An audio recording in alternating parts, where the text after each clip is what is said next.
Very good morning to all of you. क्या हाल आप सभी के।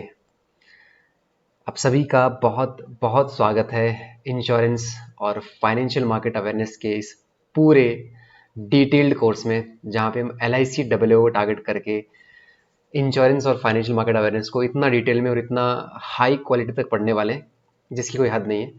और मैं इस सब्जेक्ट में ठीक ठाक बोलते हैं तो नॉलेज रखता हूँ, क्योंकि मैं इसका परमानेंट ऐसा नहीं कि सीजनल फैकल्टी हूँ, सीजनल टीचर नहीं हूँ मैं इस चीज़ का कि जब सीजन आया तो इसके बारे में पढ़ाएंगे। मैंने इस सब्जेक्ट को 1.5 साल तक पढ़ाया है, क्योंकि मैं ट्रेनर था एलआईसी में, जहाँ पे हम अलग अलग प्लान्स को जो ऑलरेडी इंश्योरेंस में वर्किंग थे उनको पढ़ाते थे। तो एक अच्छी खासी इन डेप्थ नॉलेज रखता हूँ शायद मैं इस सब्जेक्ट के बारे में, और हम पूरा डिटेल में इसके बारे में पढ़ने वाले हैं, पूरा डिटेल में जितना हो सकता है।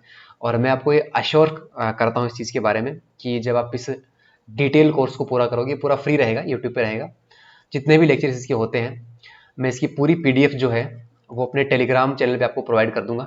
ठीक है, उसके अलावा एनोटेड पीडीएफ ये होगी। इसके अलावा जो भी उस पर्टिकुलर टॉपिक से रिलेटेड एमसीक्यूज होंगे, उन एमसीक्यूज के बारे में भी हम डिस्कस करेंगे बहुत डिटेल में। स्टेटमेंट वाइज जो बड़े बड़े एमसीक्यूज आते हैं, जिनको कॉम्प्रहेंड करने में भी अपने आप में बहुत टाइम लगता है, वैसे एमसीक्यूज भी हम बहुत सारे करने वाले हैं। प्रीवियस ईयर के जो पेपर्स हैं, जो एलआईसी डेवलपमेंट ऑफिसर के एग्जाम्स में या फिर असिस्टेंट में तो नहीं आता, डब्ल्यू के एग्जाम्स में जो क्वेश्चंस आए हुए हैं वो भी आपके सामने लेके आऊंगा। किसी भी टाइप की दिक्कत शायद आपको नहीं आने वाली है। बहुत ही इजी वे में और बहुत ही आसान तरीके से हम पूरा डिटेल में सिलेबस को कंप्लीट करने वाले हैं। पूरा यूट्यूब पे रहेगा। पीडीएफ जो है आपको इस चैनल पे मिल जाएगी। कुछ भी डाउट रहता है आप मेल करके पूछ सकते हो, इंस्टाग्राम पे पूछ सकते हो, यहाँ से आप शेयर कर सकते हो। ये कुछ एग्जाम्स है जो मैंने निकाले हैं, जहाँ पे एक एलआईसी भी है, जहाँ पे मैं क्लास 2 ऑफिसर वर्क करता था और मैंने कम से कम 1.5 साल तक वहाँ पे काम किया था। ठीक है दोस्तों, नेविगेट करेंगे पूरा वर्ल्ड ऑफ लाइफ इंश्योरेंस का। और जहाँ पे हम आज की क्लास में कुछ बेसिक चीज़ों के बारे में जो इंश्योरेंस के फील्ड में कुछ इम्पोर्टेंस रखती है अपना, उनके बारे में बात करने वाले हैं। इंश्योरेंस पे जाने से पहले कुछ कुछ चीज़ों के बारे में, कुछ टर्मिनोलॉजीज के बारे में, कुछ टर्म्स के बारे में आपको समझना बहुत ज़्यादा ज़रूरी है। उन टर्म्स के बारे में आज बात करेंगे। पेन कॉपी लेके बैठ जाइएगा। ठीक है, जितने टाइम की क्लास होती है, 1 घंटे की हम क्लास रखेंगे, 1 से 1.25 घंटे की हम क्लास रखेंगे। ठीक है, जिसमें हम बहुत डिटेल में with full of examples, full of जो मेरे एक्सपीरियंस क्या रहे हैं इन सब जो टर्म्स है उनके साथ में, वो भी आपके साथ में शेयर करूंगा, ताकि आप रिलेट कर पाओगे और चीज़ों को अच्छे से समझ पाओगे। उस पूरे सिलेबस में हम क्या करने वाले हैं, मैं एक बार आपको बता देता हूँ कि पूरा सिलेबस किस टाइप से हम डिस्ट्रीब्यूट करेंगे। जहाँ पे हम रिस्क पढ़ेंगे, पेरिल्स पढ़ेंगे, हैजार्ड्स होते हैं, हेजिंग होती है, टर्म, ये कुछ टर्मिनोलॉजीज है जहाँ पे प्रोबेबल मैक्सिमम लॉस होता है, एक्चुअल लॉस होता है, ये क्या होता है। इसके अलावा इंश्योरेंस को हम पूरा डिटेल में पढ़ने वाले हैं, जहाँ पे प्रिंसिपल ऑफ इंश्योरेंस कॉन्ट्रैक्ट को हम पढ़ने वाले हैं। कोई भी जो इंश्योरेंस का कॉन्ट्रैक्ट होता है, जो बॉन्ड आपके सामने आता है निकल के, जब आप पॉलिसी लेते हो, कोई भी लाइफ इंश्योरेंस होती है या फिर जो हेल्थ इंश्योरेंस पॉलिसी होती है, जो कॉन्ट्रैक्ट होता है, उनके क्या क्या प्रिंसिपल्स होते हैं। लाइफ इंश्योरेंस के, जनरल इंश्योरेंस के या फिर इंश्योरेंस के क्या क्या प्रिंसिपल्स होते हैं, उनके बारे में हम बात करने वाले हैं। ठीक है, पूरी की पूरी हिस्ट्री जो है इंश्योरेंस की, कि इंश्योरेंस की ज़रूरत क्यों पड़ी, क्यों इंश्योरेंस आज के टाइम में इतना पॉपुलर है, क्यों इतनी सारी कंपनियां मार्केट में है इस पर्टिकुलर एक वर्ड को लेके, इस एक मार्केट को लेके। ठीक है, क्यों इंश्योरेंस की ज़रूरत पड़ी और कहाँ से ये स्टार्ट हुआ, सब पढ़ने वाले हैं। रेगुलेटरी फ्रेमवर्क जो है इंश्योरेंस का, वो हम पूरा पढ़ने वाले हैं। ये आज ही क्लास में नहीं होगा, पूरे सिलेबस के अंदर होगा ये। तो लाइफ इंश्योरेंस एक्ट आया था 1912 के अंदर, ठीक है, हिंदी में इंग्लिश में दोनों में होगा। और इंश्योरेंस एक्ट 1938 आया था। जीआईसी एक जनरल इंश्योरेंस कंपनी जो एक्ट आया था 1972 में। इसके अलावा ईडा जो आया था 1999 के अंदर। और इंश्योरेंस के कई जो रिफॉर्म्स हुए थे, इंश्योरेंस में जो अमेंडमेंट्स हुए थे, जो बदलाव हुए थे, उनके बारे में हम पढ़ने वाले हैं। मैं कोई 10 एमसीक्यू की क्लास नहीं लेके आऊंगा आपके सामने, ठीक है, कि 10 एमसीक्यू मैंने पढ़ा दिए, बाकी आप मेरे कोर्स में मुझे मिलिए, ऐसा मैं कुछ नहीं करने वाला। और मैं आपको बता देना चाहता हूँ, जब मैंने इंश्योरेंस का पूरा वीडियो बनाया था, उस पे मुझे इतने सारे ऑफर्स आए थे कि सर आप यहाँ पे ज्वाइन कर लीजिए, आप इसको स्टार्ट मत करिए। मैं आपको स्क्रीनशॉट दिखाऊंगा, बाकी बाद में दिखाऊंगा, लेकिन अभी नहीं दिखाऊंगा। लेकिन ये मेरा बच्चा है, मैं मेरे बच्चे का बाप किसी और को नहीं बनने देना चाहता। तो that is what it is. Insurance companies की जो इनकम होती है, वो इंश्योरेंस कंपनीज इनकम कैसे जनरेट करती है, क्या क्या सोर्सेज होते हैं, कैसे कैसे तरीके होते हैं जनरेट करने के इनकम, उनके बारे में पढ़ने वाले हैं। कोर ऑफ इंश्योरेंस प्रीमियम और प्लान्स। प्रीमियम एक वर्ड है जो बहुत पढ़ने वाले हो। प्लान्स जो लाइफ इंश्योरेंस के, जनरल इंश्योरेंस के जो प्लान्स होते हैं उनके बारे में हम पढ़ने वाले हैं। इस चीज़ में थोड़ी सी मेरी मास्टरी है क्योंकि 1.5 साल तक मैंने यही पढ़ाया है लोगों को। प्रीमियम क्या होता है, फैक्टर्स कैसे कैलकुलेट करते हैं प्रीमियम को, और नेट प्रीमियम कैसे कैलकुलेट करते हैं, रिस्क प्रीमियम क्या होता है, एडवर्स सिलेक्शन क्या होता है, लोडिंग बोनस, ये सब क्या होते हैं, लाइफ इंश्योरेंस प्लान्स कौन से होते हैं, इंडोमेंट प्लान्स होता है। कभी कभी आपने देखा होगा ना कि मरने पे पैसा मिलता है या फिर मरने पे पैसा मिलता ही नहीं है।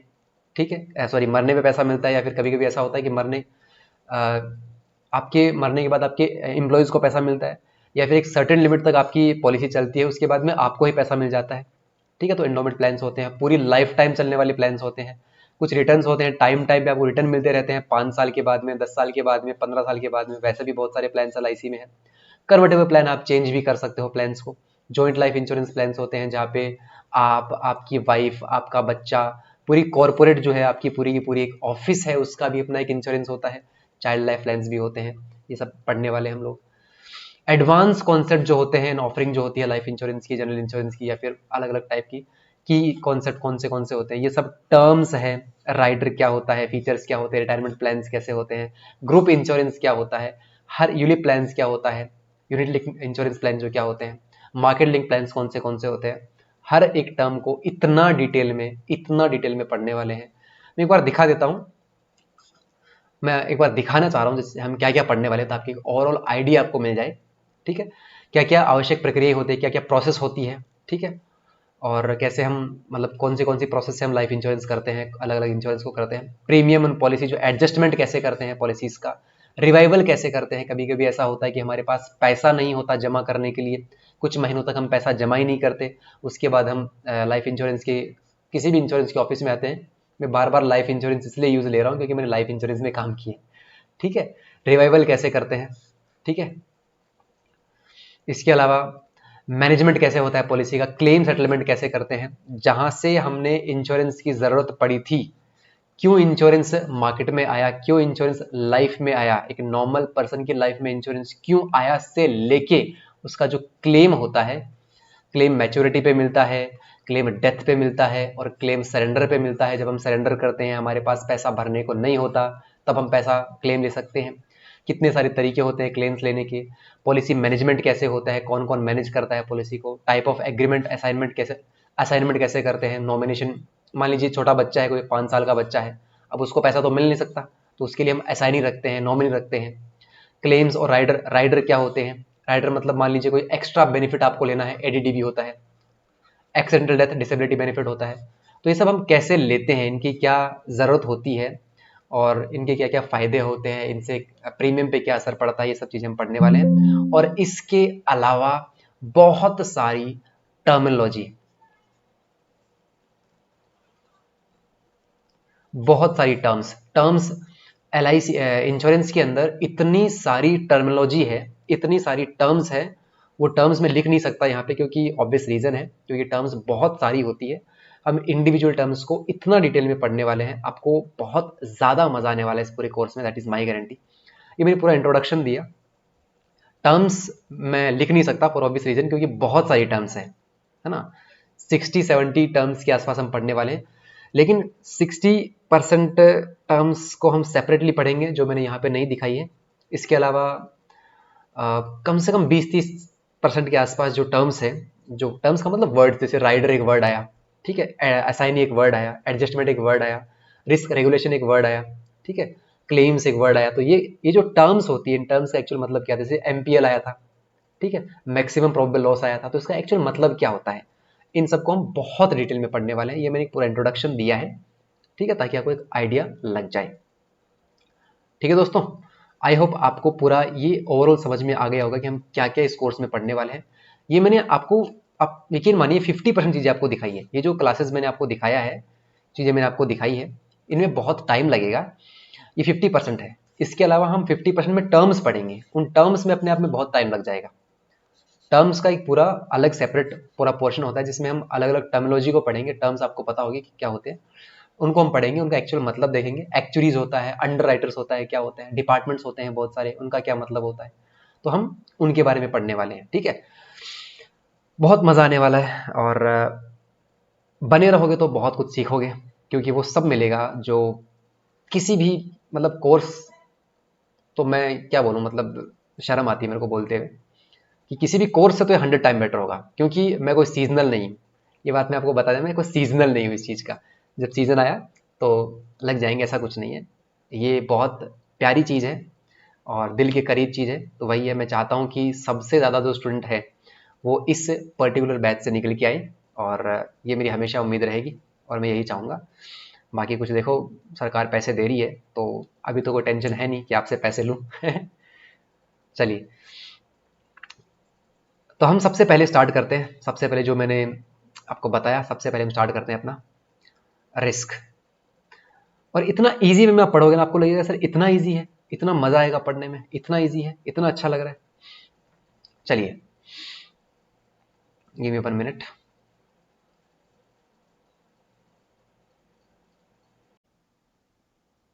चलिए, तो कॉपी पेन लेके बैठ जाइए अपने साथ में, और बहुत ही स्लो और हर एक चीज़ को एक्सप्लेन करते हुए हम हर एक चीज़ को पढ़ने वाले हैं। जहाँ पे सबसे पहले इंश्योरेंस पे पहुंचने से पहले, इंश्योरेंस की जो कोर कॉन्सेप्ट है उन पे पहुंचने से पहले कुछ कुछ चीज़ों के बारे में पता होना चाहिए। उसमें पहली चीज़ है रिस्क। कुछ टर्म्स आएगी, रिस्क आएगा, पेरिल आएगा, लॉस आएगा, हैजार्ड आएगा। उनमें एक्चुअल में क्या डिफरेंस होता है? दिखने में सुनने में सब एक जैसी लगती है, रिस्क, पेरिल, खतरा। रिस्क का मतलब भी खतरा, लेकिन एक्चुअल में ना इंश्योरेंस की लैंग्वेज में इन सब का मतलब थोड़ा सा अलग होता है। तो सबसे पहले जो रिस्क होते हैं, मोस्टली 5 टाइप के होते हैं। इनको पूरा मैं एक्सप्लेन करूंगा, सब है देखो, फिर पूरा एक्सप्लेन किया गया है। कैटेस्ट्रॉफिक रिस्क है, फाइनेंशियल नॉन फाइनेंशियल रिस्क है, सब एक्सप्लेन किया गया है, तो टेंशन नहीं लीजिए।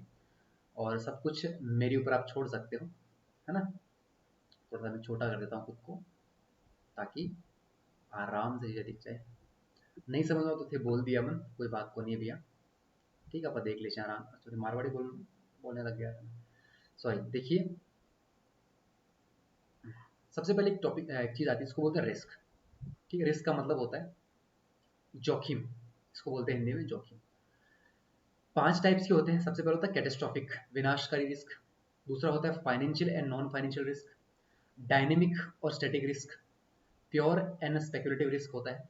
और इसके अलावा पांचवा जो होता है अपने पास में, फंडामेंटल एंड पर्टिकुलर रिस्क, जिसको बोलते हैं मूलभूत और व्यक्तिगत जोखिम। सबके बारे में बहुत डिटेल में पढ़ने वाले हैं। सबसे पहले हम बात करेंगे कैटेस्ट्रॉफिक रिस्क के बारे में। सबसे पहले किसके बारे में बात करेंगे? कैटेस्ट्रॉफिक रिस्क के बारे में बात करेंगे। कैटेस्ट्रॉफिक रिस्क हिंदी में अगर बोलते हैं विनाशकारी जोखिम। इसकी जो एनोटेड पीडीएफ है, या फिर मैं कुछ भी लिखूंगा पीडीएफ पे, तो वो आपको मैं प्रोवाइड कर दूंगा टेलीग्राम पे, ठीक है।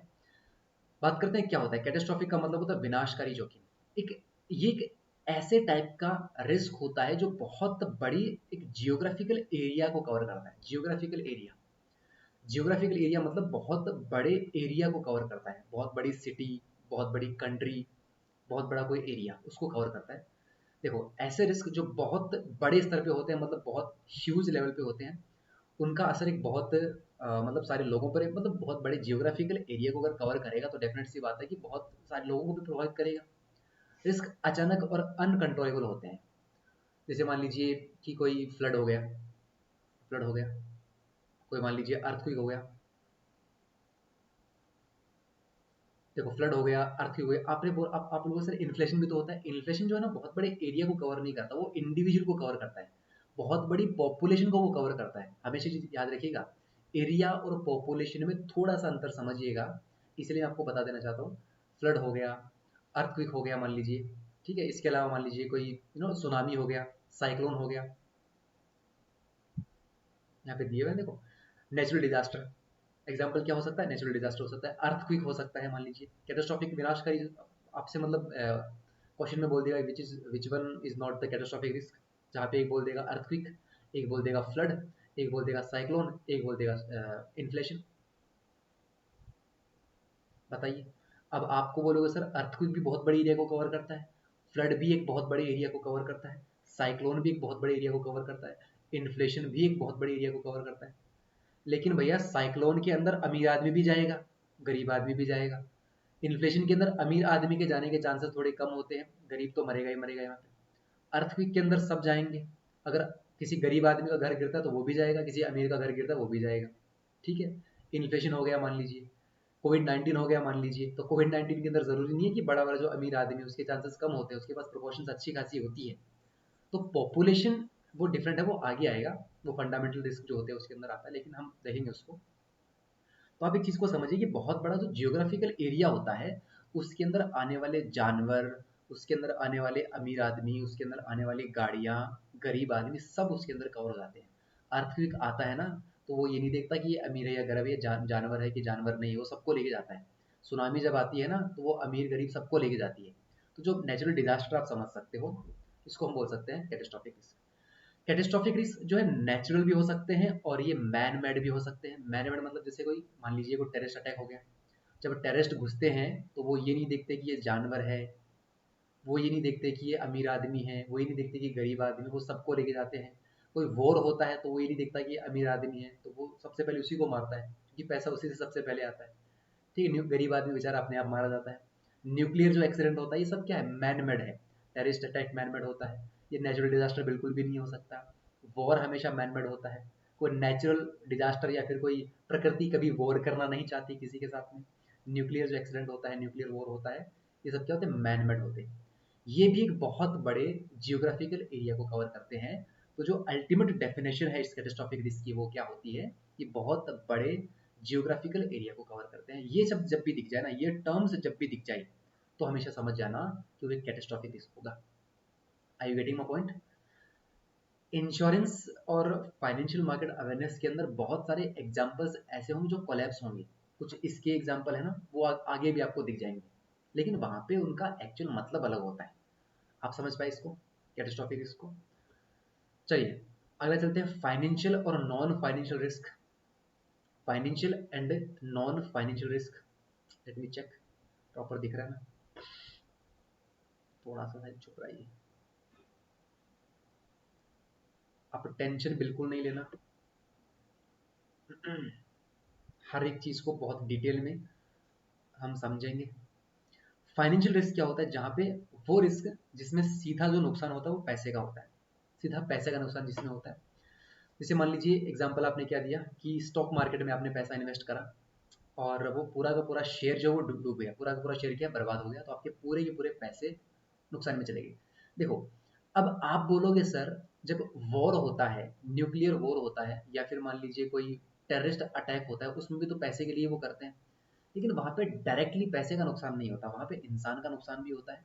वहां पे कुछ और चीजें भी मैटर करती है, पैसे से ऊपर वहां पे जान आती है किसी की, तो वो चीजें वहां पे मैटर नहीं करती, वहां पे पैसा सेकेंडरी चीज हो जाती है। लेकिन जहां पे पैसा प्रायोरिटी है वो होते हैं आपके फाइनेंशियल रिस्क, है कि नहीं? आप बोलोगे सर गाड़ी ठुक गई आपकी, उसमें भी तो पैसा लगेगा, तो वो भी फाइनेंशियल रिस्क ही हो गया। भाई अल्टीमेटली सब रिस्क जो होते हैं वो एंड फाइनेंस पे ही होते हैं। सब में रिस्क का मतलब क्या है, घाटा होगा ही होगा। रिस्क का मतलब क्या है, घाटा तो होगा ही होगा, और घाटे का मतलब होता है पैसे का घाटा ही होगा। पैसा जान इन्हीं का घाटा होगा। लेकिन सीधा सीधा पैसे का घाटा नहीं हो रहा वहां पे। गाड़ी ठुक गई मतलब गाड़ी का घाटा है, गाड़ी पैसे से ऊपर वहां पे जान आती है कि हाँ किसी की जान है, कोई गाड़ी में बैठा है, तो वो डायरेक्टली है।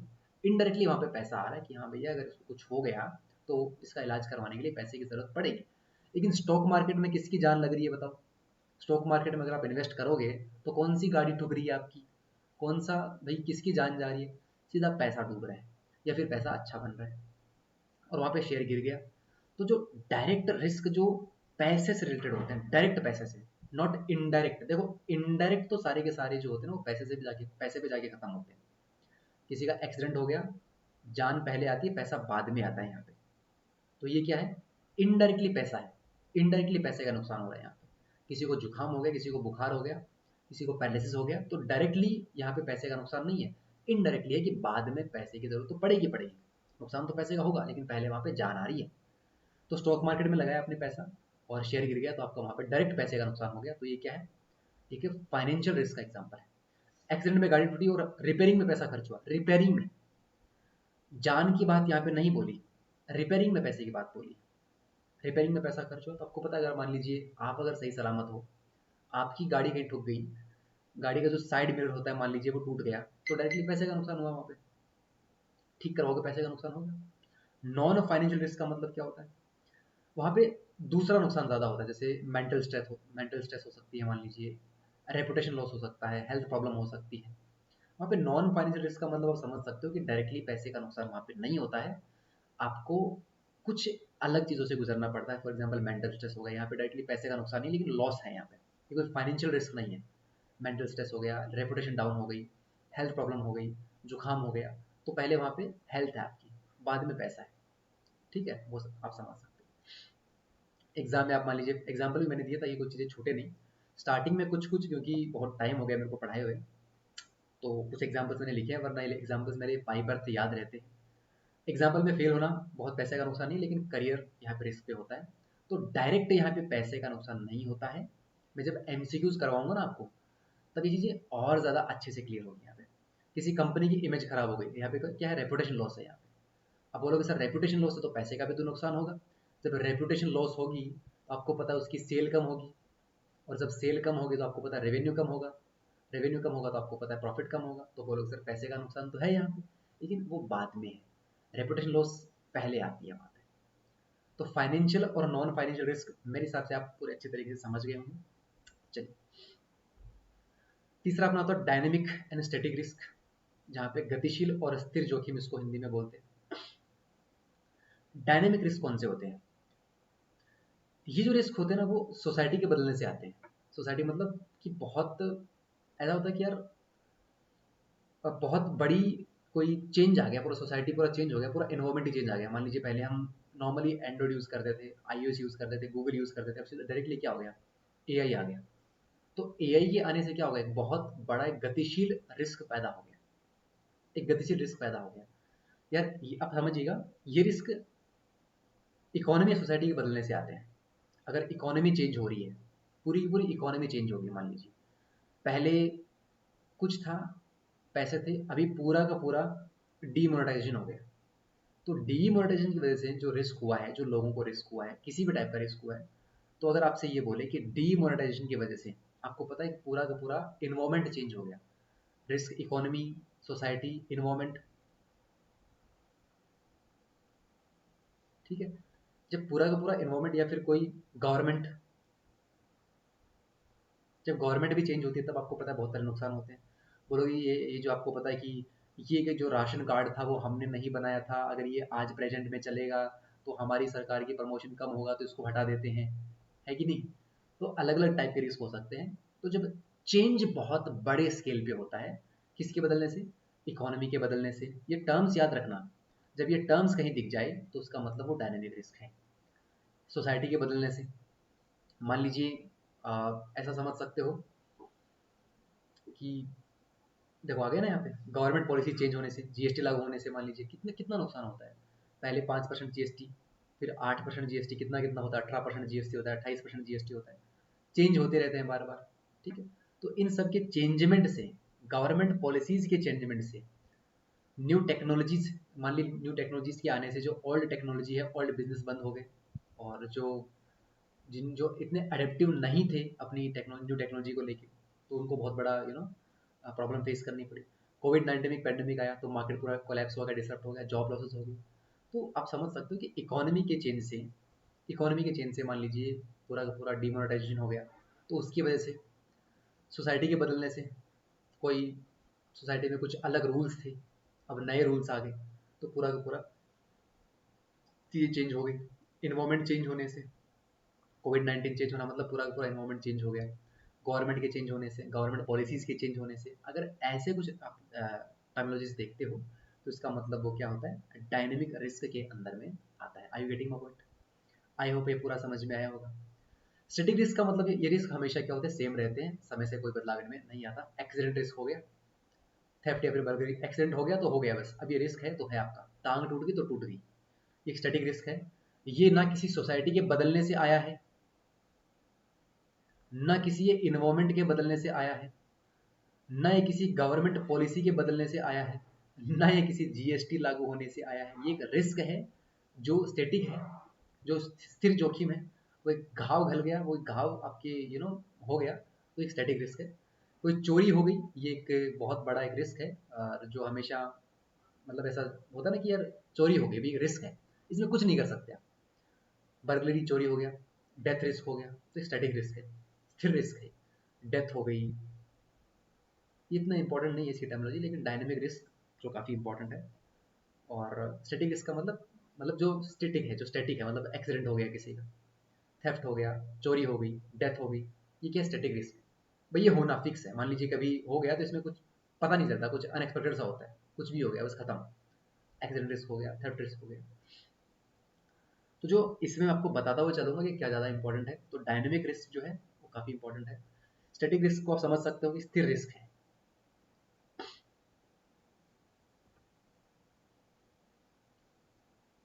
इसके पहले हम पढ़ते हैं फंडामेंटल और पर्टिकुलर रिस्क, उसके बाद हम चौथे पे पढ़ेंगे क्योंकि रिलेटिव आपस में।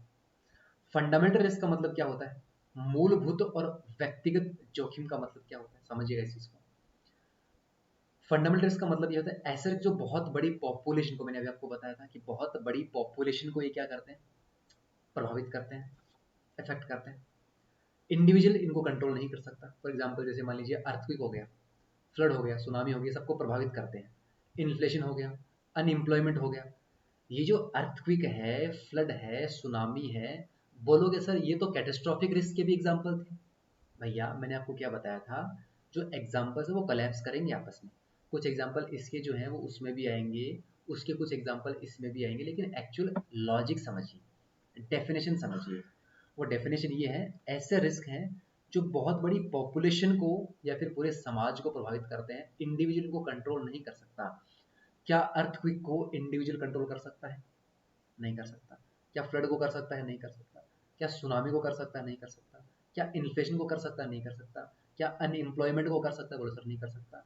लेकिन इतना समझिए, पॉपुलेशन को ये क्या करता है, इफेक्ट करता है। अर्थक्वेक पूरी पॉपुलेशन को इफेक्ट करेगा, लेकिन ये पूरे जियोग्राफिकल एरिया को भी इफेक्ट करेगा, ये बात आप समझिए। इन्फ्लेशन जो है ना, वो किसी जियोग्राफिकल एरिया को इफेक्ट नहीं करेगा। ऐसा नहीं है कि जो मान लीजिए पूरा पूरा एरिया है, ठीक है, ये मुंबई वेस्ट है और ये मुंबई ईस्ट है, इसको तो इफेक्ट कर देगा, ये इसको नहीं कर पाएगा, इतना इफेक्ट नहीं कर पाएगा। लेकिन जब अर्थक्वेक आएगा, जब सुनामी आएगी, तो दोनों को लेके जाएगी। वो ये नहीं देखेगी कि ये मुंबई वेस्ट है कि बॉम्बे ईस्ट है, ये कुछ नहीं देखेगी। इन्फ्लेशन का मतलब होता है महंगाई बढ़ना। इनको इतना फर्क नहीं पड़ेगा जो वेस्ट में रह रहे हैं, लेकिन इनको शायद पड़ सकता है। समझ पाए कि नहीं समझ पाए बात को, इतना समझ लीजिए। अगर पॉपुलेशन टर्म, पॉपुलेशन नाम अगर आता है, तो वो कौन से रिस्क होंगे, फंडामेंटल रिस्क वो होते हैं हमेशा, ठीक है। और जैसे अनएम्प्लॉयमेंट हो गया, अनएम्प्लॉयमेंट बहुत बड़ी पॉपुलेशन को ये इफेक्ट करता है, इतना बड़ा पॉपुलेशन है। लेकिन जब सुनामी आएगी तो इसमें बच्चों को भी लेके जाएगी, बूढ़ों को भी लेके जाएगी, जवान को भी लेके जाएगी, फीमेल को भी लेके जाएगी, मेल को भी लेके जाएगी, जानवरों को, गाड़ियों को, सबको लेके जाएगी। लेकिन जो इन्फ्लेशन है या फिर अनएम्प्लॉयमेंट है, ये बूढ़ों बच्चों पे इतना असर नहीं डालेगी जितना जो यंग है उन पे इतना असर डालती है। तो सेलेक्टिव पीपल्स पे, लेकिन ये सेलेक्टिव पीपल्स भी बहुत सारे होते हैं। तो अल्टीमेटली पॉपुलेशन बहुत सारी होती है, ठीक है, उसको इफेक्ट करेगी, तो उसको बोलते हैं हम फंडामेंटल रिस्क। आई होप ये चीज़ आपको समझ में आई होगी। यहाँ पे पॉपुलेशन वर्ड याद रखिएगा, और कैटेस्ट्रॉफिक रिस्क के अंदर आप जियोग्राफिकल एरिया या फिर जियोग्राफिकल जो मतलब कैटेगरी होती है उसको याद रखिएगा, ठीक है। पर्टिकुलर रिस्क का मतलब होता है एक बहुत छोटे ग्रुप को इफेक्ट करती है। जैसे किसी आदमी का एक्सीडेंट हो गया तो बोले सर ये स्टैटिक रिस्क भी है, लेकिन यहाँ पे इसका लॉजिक समझिए, यहाँ पे इसका अलग मतलब है। एक घर में आग लग गई, तो घर में आग लगने से कुछ लोगों को प्रॉब्लम होगा, घर में जो काम करते हैं उनको प्रॉब्लम होगा, ठीक है, घर में जो काम करते हैं उनको प्रॉब्लम होगा। ना कि ये बहुत बड़ी सोसाइटी को कोई प्रॉब्लम करेगा, ना कि ये बहुत बड़े जियोग्राफिकल एरिया को कोई इफेक्ट करेगा, है कि नहीं। तो आग लगना इसे क्या है, घर में, किसी घर में आग लगना बोला किसका एग्जाम्पल हो सकता है, तो सर पर्टिकुलर रिस्क हो सकता है, क्योंकि बहुत छोटे पॉपुलेशन को ये इफेक्ट करता है। कोई मोबाइल का चोरी हो गया, तो मोबाइल का चोरी होना एक इंडिविजुअल को इफेक्ट करेगा, ठीक है, इंडिविजुअल को इफेक्ट करेगा, तो इंडिविजुअल अपने आप में एक छोटा ग्रुप है, कोई दिक्कत नहीं, छोटा ग्रुप मतलब एक दो लोगों को इफेक्ट करेगा। मम्मी को इफेक्ट करेगा कि मेरे बेटे का मोबाइल चोरी हो गया, ठीक है। तो ये पॉइंट्स है, तो इतना याद रखिए, आप लॉजिक समझ जाओगे कि ऐसे रिस्क जो केवल एक छोटे व्यक्ति या फिर छोटे ग्रुप को प्रभावित करता है, जहाँ पे जो मोबाइल चोरी होना है वो किसी एक पर्टिकुलर इंडिविजुअल को इफेक्ट करता है, और घर में आग लगना जो है एक छोटे ग्रुप को इफेक्ट करता है, और किसी एक आदमी का एक्सीडेंट होना भी एक व्यक्ति को इफेक्ट करता है और एक पूरी फैमिली को भी इफेक्ट करता है, लेकिन बाकी लोगों को इतना इफेक्ट नहीं करता, फॉर ऑब्वियस रीजंस आपको पता है, क्योंकि एक 2025 है, यहाँ पे सब लोग अपने काम से मतलब रखते हैं, ठीक है। तो ये चीज़ आई होप आपको पूरी अच्छी तरीके से समझ में आई होगी। फंडामेंटल रिस्क याद रखना है और पर्टिकुलर रिस्क भी आपको याद रखना है। चलिए, प्योर रिस्क कौन से होते हैं और स्पेक्युलेटिव रिस्क कौन से शुद्ध और अटकल जोखिम। प्योर रिस्क कौन से होते हैं और स्पेक्युलेटिव रिस्क कौन से होते हैं, इनके बारे में आपको पता होना बहुत जरूरी है, क्योंकि ये काफी इंटरेस्टिंग चीजें हैं। ऐसे रिस्क होते हैं जो प्योर रिस्क का मतलब ऐसे रिस्क होते हैं जिनमें देखो, इस डेफिनेशन पे जाना हमेशा, एग्जाम्पल में मत जाना इतना। एग्जाम्पल में फंस जाओगे लेकिन डेफिनेशन में कभी नहीं फंस पाओगे। कैटेस्ट्रॉफिक का मतलब क्या था? Geographical area. फंडामेंटल का मतलब क्या था? पॉपुलेशन। ठीक है, एग्जाम्पल में फंस जाओगे क्योंकि एग्जाम्पल यहाँ पे कोलैप्स कर रहे हैं। अर्थक्वेक यहाँ पे था, अर्थक्वेक यहाँ पे भी था, सुनामी यहाँ पे भी थी, सुनामी यहाँ पे भी थी, इन्फ्लेशन यहाँ थी, यहाँ पे नहीं थी। बोलो सर इसमें तो इन्फ्लेशन है, इसमें तो नहीं है। एग्जाम्पल में थोड़ा फंस जाओगे, लेकिन लॉजिक डेफिनेशन याद रखना हमेशा। प्योर रिस्क की डेफिनेशन याद रखना, स्पेकुलेटिव रिस्क की डेफिनेशन याद रखना। ठीक है, बहुत सारे स्कोर भी मैंने पढ़ाई, उनकी डेफिनेशन आपको याद रखनी है। फंडामेंटल रिस्क की डेफिनेशन याद रखना। एग्जाम्पल से थोड़ा सा बचना, लेकिन समझने के लिए एग्जाम्पल यूज हम कर सकते हैं। ऐसे रिस्क जो ना तो नुकसान या फिर कुछ फायदा देते हैं, मतलब इसमें ना तो नुकसान या तो नुकसान होगा या फिर कुछ फायदा बिल्कुल नहीं होगा। समझिए, फायदा बिल्कुल इसमें नहीं होगा। जैसे एक्सीडेंट हो गया मान लीजिए, तो आपको नुकसान ही होगा, इसमें फायदा कभी नहीं हो सकता। आग लग गया तो आग लगने का कभी फायदा नहीं हो सकता, हमेशा नुकसान ही होगा। डेथ हो गई तो डेथ में हमेशा क्या होगा? नुकसान ही होगा, कभी भी फायदा नहीं होगा। तो प्योर रिस्क होते हैं ये टाइप के। डेफिनेशन हमेशा याद रखिएगा, प्योर रिस्क की डेफिनेशन याद रखिएगा, नुकसान ही होगा पर कभी फायदा नहीं हो सकता। फायदा कभी भी इसमें नहीं हो सकता। ये इसमें काफी इंपॉर्टेंट है। स्पेकुलेटिव रिस्क, ये इसमें काफी चंचल है। इसमें क्या काफी चंचल है, काफी मासूम है। इसकी डेफिनेशन समझिएगा। इसमें नुकसान भी हो सकता है और फायदा भी हो सकता है। जैसे स्टॉक मार्केट में आपने पैसा लगाया फॉर एग्जाम्पल, अब रिस्क है वहां पे, हमने देखा कि वहां पे रिस्क है, लेकिन वहां पे चांसेस भी है कि हमें प्रॉफिट अच्छा खासा हो जाए। ठीक है, चांसेस वहां पे अच्छे होते हैं। तो इसमें नुकसान भी हो सकता है और फायदा भी हो सकता है। इसकी डेफिनेशन याद रखिएगा, it could be profitable, it could be lossful भी हो सकता है। जैसे शेयर मार्केट में आपने पैसा इन्वेस्ट किया, तो जब शेयर मार्केट में आपने पैसा इन्वेस्ट किया तो चांसेस है कि पैसा डूब जाए और चांसेस है कि पैसा अच्छा भी बन जाए। तो यहाँ पे क्या है? एक स्पेक्युलेटिव या फिर बोल सकते हैं कि अटकल जोखिम है। ठीक है, बिजनेस किया आपने, बिजनेस में आपको पता प्रोडक्ट लॉन्च किया, तो अगर प्रोडक्ट पसंद आ गया जनता को तब तो मजे बल्ले बल्ले, नहीं पसंद आया तो पूरा पैसा डूब जाएगा। तो रिस्क है इसमें, लेकिन पैसा बन भी सकता है अच्छा और पैसा पूरा डूब भी सकता है। तो ऐसे बिजनेस भी हो सकता है, गैम्बलिंग होता है, बेटिंग होता है, ये सब क्या होते हैं? स्पेक्युलेटिव रिस्क एग्जांपल होते हैं, जहाँ पे आपको समझनी पड़ेगी। गैम्बलिंग मतलब जुआ हो गया, बेटिंग का मतलब दाव लगाना वगैरह हो गया, तो इसमें पैसे कम गवा भी सकते हो और पैसे कमा भी सकते हो। तो जो इस टाइप के एग्जांपल्स आते हैं जहाँ पे स्पेक्युलेटिव होती है चीजें, जहाँ पे कुछ फिक्स नहीं होता। यहाँ पे फिक्स है कि नुकसान ही होगा, लेकिन यहाँ पे नुकसान भी हो सकता है और फायदा भी बहुत अच्छा खासा हो सकता है। तो ये प्योर और स्पेक्युलेटिव रिस्क को हमने बहुत डिटेल में समझा, विद एग्जांपल्स हमने समझा। अगर इसके अलावा कोई डाउट रहता है तो आप मुझे बता सकते हो मेल वगैरह में, तो कोई दिक्कत मुझे नहीं होगी शायद। समझ में आई जवानों ये बातें? समझ में आई कि लॉजिक समझ में आया आपको? चलिए आगे बढ़ते हैं। नेक्स्ट एक कॉन्सेप्ट आपके सामने आता है हैजार्ड।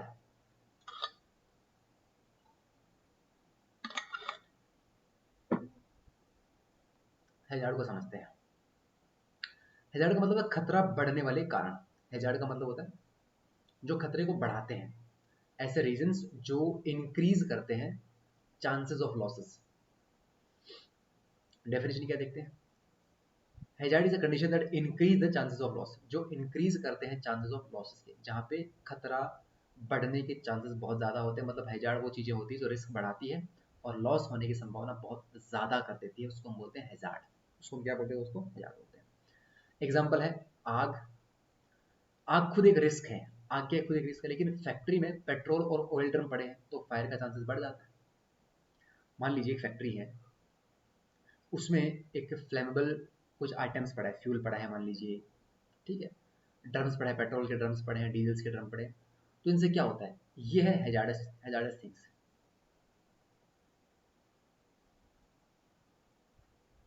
इनसे क्या होता है ना, इनसे चांसेस हो जाते हैं लॉस के, खतरे के चांसेस होते हैं। खतरे के चांसेस जो चीजें बढ़ाती है उनको बोलते हैं हैजार्ड, खतरा बढ़ाने वाले कारण। फॉर एग्जांपल फिजिकल हैजार्ड, इसके दो एग्जांपल होते हैं, मैं आपको बताऊं, लेकिन एग्जांपल समझिए। फॉर एग्जांपल जैसे आग है, आग क्या एक रिस्क है, जो जो रिस्क को बढ़ाते हैं उनको क्या बोलते हैं, हैजार्ड बोलते हैं। अगर किसी फैक्ट्री में पेट्रोल या फिर ऑयल ड्रम्स पड़े हैं तो फायर के चांसेस को बढ़ा देती है, तो इसलिए हम इसको क्या बोलते हैं, हैजार्डस थिंग्स बोलते हैं। हैजार्ड का मतलब क्या होता है, खतरा बढ़ाने वाले कारण, उनको हम क्या बोलते हैं, हैजार्ड बोलते हैं। आई समझ में बात? आई होप आपको बहुत अच्छे से समझ में आई होगी। मैं आपको पूरा पीडीएफ प्रोवाइड करवा दूंगा, तो आपको बिल्कुल भी टेंशन वाले लेने की जरूरत बिल्कुल नहीं, है ना। तो वो चीज़ें आप मत टेंशन लीजिए इतना। अब हैजार्ड जो होते हैं वो दो टाइप के होते हैं। पहला कौन सा होता है, फिजिकल हैजार्ड। पहला होता है फिजिकल हैजार्ड, और एक होता है मॉरल हैजार्ड। क्या होता है, मॉरल हैजार्ड। फिजिकल हैजार्ड का मतलब कुछ ऐसी फिजिकल चीजें हैं, कुछ ऐसी फिजिकल एक्टिविटीज हैं, पीएचवाई एक्टिविटीज, जो क्या करती है, chances, increase the chances of loss, increase the chance of risk, उसको बढ़ा देती है। टेंजिबल होती है, जो दिखाई देने वाली चीजें, जो रिस्क को बढ़ाती है। जैसे फैक्ट्री में पेट्रोल और एडिबल ऑयल का स्टोरेज, कोई फैक्ट्री है, उसमें जो पेट्रोल है और जो एडिबल ऑयल है वो क्या होते हैं, टेंजिबल होते हैं। टेंजिबल का मतलब टचेबल, जिनको हम टच कर सकते हैं, दिखाई देने वाली चीजें, उनका स्टोरेज है।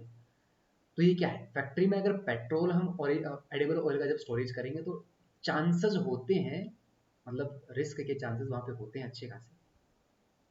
जैसे वेट फ्लोर है मान लीजिए, तो वेट फ्लोर से क्या होता है, एक्सीडेंट होने का खतरा रहता है कि मान लीजिए कोई फिसल के गिर गया, है कि नहीं। और कोई तार, मान लीजिए कोई जलता हुआ तार है या फिर कोई जिसमें करंट है, वो तार अगर फर्श पे गिर गया, वेट फ्लोर पे गिर गया, तो चांसेस होते हैं कि वहाँ पे करंट वगैरह आ जाए। ठीक है, तो वेट फ्लोर क्या होता है, वो होता है एक, जो अपने पास में एक्सीडेंट का खतरा बढ़ाता है, चांसेस ऑफ रिस्क का बढ़ाता है, इंक्रीज करता है।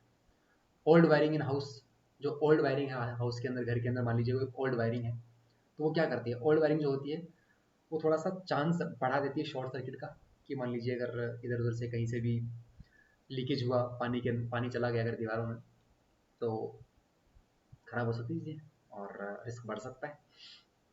तो हमेशा एक डेफिनेशन याद रखिएगा, डेफिनेशन एक ही है, और डेफिनेशन क्या है, जो, ओ शिट मेरे को लग रहा है, अच्छा चलिए, तो वो चीज़ें, एक चीज़ याद रखिए, वो चीज़ें जो चांस बढ़ा देती है रिस्क का चांस बढ़ा देती है, उनको क्या बोलते हैं, हैजार्ड बोलते हैं। खतरा बढ़ाने वाले कारणों को हम क्या बोलते हैं, हैजार्ड। जो दो टाइप के होते हैं, एक होता है फिजिकल हैजार्ड, जहाँ पे फैक्ट्री में पेट्रोल और एडिबल ऑयल का स्टोरेज, उसको हम फिजिकल हैजार्ड में रखते हैं। वेट फ्लोर हो गया, ऑयल वायरिंग हो गया, ज़्यादा मान लीजिए हम लोग अगर एग्जाम्पल और भी ले, मान लीजिए ज़्यादा कुछ ऑयली चीज़ें खा रहे हैं, तो ऑयली चीज़ें खाने से क्या होता है, हाइड्रो कोलेस्ट्रॉल बढ़ जाता है, हार्ट अटैक का खतरा ज़्यादा होता है। ठीक है, बीपी शुगर बढ़ जाता है, और मोटापा बढ़ जाता है, वो होता है। और भी बहुत सारे एग्जाम्पल्स हैं। एक्सरसाइज नहीं कर रहे हैं मान लीजिए, तो एक्सरसाइज नहीं करने से क्या होता है, एक टचेबल चीज़ है, एक्सरसाइज मतलब एक क्या है, टचेबल है, तो खतरा होता है यार, मोटापा बढ़ने का खतरा होता है। तो वो सब चीज़ें जो रिस्क को बढ़ाती है उनको क्या बोलते हैं, फिजिकल हैजार्ड बोलते हैं, जो फिजिकल होने चाहिए। मॉरल हैजार्ड का मतलब क्या होता है, इंसान के बिहेवियर और एटीट्यूड से जो रिस्क बढ़ता है उसको बोलते हैं। उसका बिहेवियर कैसा है, ठीक है, मेरा आपके साथ में बिहेवियर कैसा है, मैं मान लीजिए कुछ भी आपको मिस इन्फॉर्मेशन प्रोवाइड कर रहा हूँ, और मैं ब्रेन वॉश आपका कर रहा हूँ, मैं मान लीजिए आपका ब्रेन वॉश कर रहा हूँ, फॉर एग्जाम्पल ब्रेन वॉश, तो ये क्या है, एक मॉरल हैजार्ड है। तो ये क्या है, रिस्क बढ़ाता है कि आप कुछ गलत कर दोगे। ठीक है, आप कुछ गलत कर दोगे, मैंने बहुत सारा ऐसा आपको बातें बता दी, या फिर मैंने ब्रेन वॉश कर दिया कि भगवान होते नहीं, सब बेकार की बातें होती है, सब ये होता है, सब वो होता है, सब जो आप देख रहे हो सब बेकार चीज़ें होती है। और जैसे कि जो टेररिस्ट जो होते हैं उस टाइप से, तो अगर आप उनके मतलब उनका अगर एटीट्यूड ही चेंज कर दोगे, कोशिश कर रहे हो, ठीक है, एटीट्यूड चेंज करने की कोशिश कर रहे हो टुवर्ड्स द गुड थिंग्स, मतलब बैड थिंग्स, सॉरी, ठीक है, तो वो क्या करती है, रिस्क को बढ़ाती है। और ये मॉरल हैजार्ड है, ये कोई फिजिकल थोड़ी है भाई, ब्रेन वॉश करना कोई फिजिकल हैजार्ड थोड़ी हो सकता है। केयरलेसनेस ऑफ ए पर्सन, बार बार अगर केयरलेस कर रहे हैं, मैं मान लीजिए कैश पे बैठा हूँ, मैं मान लीजिए कैश पे बैठा हूँ, और मैंने कैश को गिना और 100 रुपये कम आ गए मेरे पास में, 100 रुपये कम आ गए। और मैनेजर को ट्रस्ट है मेरे पे कि यार ये हमेशा गिन के रखता है। और अगले दिन मान लीजिए ऑल्ट आ गई और ऑडिटर ने चेक किया तो उसमें 100 रुपये कम निकले। और जब 100 रुपये कम निकले तो मुझे तो 15 दिन के लिए सस्पेंड करेगा ही करेगा, मैनेजर को भी 15 दिन के लिए करेगा, क्योंकि उसने भी वेरीफाई कर दिया था बिना देखे। जब उसने वेरीफाई बिना देखे कर दिया था तो क्या है, मेरी केयरलेसनेस की वजह से किसी को नुकसान हो रहा है, तो उसको हम क्या बोलेंगे, मॉरल हैजार्ड के रूप में हम इसको देखेंगे। डेलिबरेटली मिसगाइडिंग इंश्योरेंस कंपनीज, मतलब ऐसा हो सकता है कि मान लीजिए मिस इन्फॉर्मेशन प्रोवाइड करना, या फिर जानबूझकर, डेलिबरेटली का मतलब क्या होता है, जानबूझकर मिसगाइडिंग करना इंश्योरेंस कंपनी को, या फिर एक्सीडेंट नहीं हुआ फिर भी क्लेम कर दिया।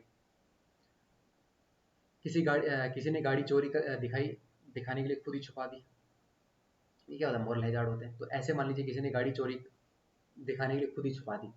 फॉर एग्जाम्पल कि यार ऐसा समझ सकते हो कि कोई गाड़ी का इंश्योरेंस था, ठीक है, और उसने बोला कि यार कोई थेफ्ट इंश्योरेंस था, मान लीजिए बर्गलरी इंश्योरेंस था।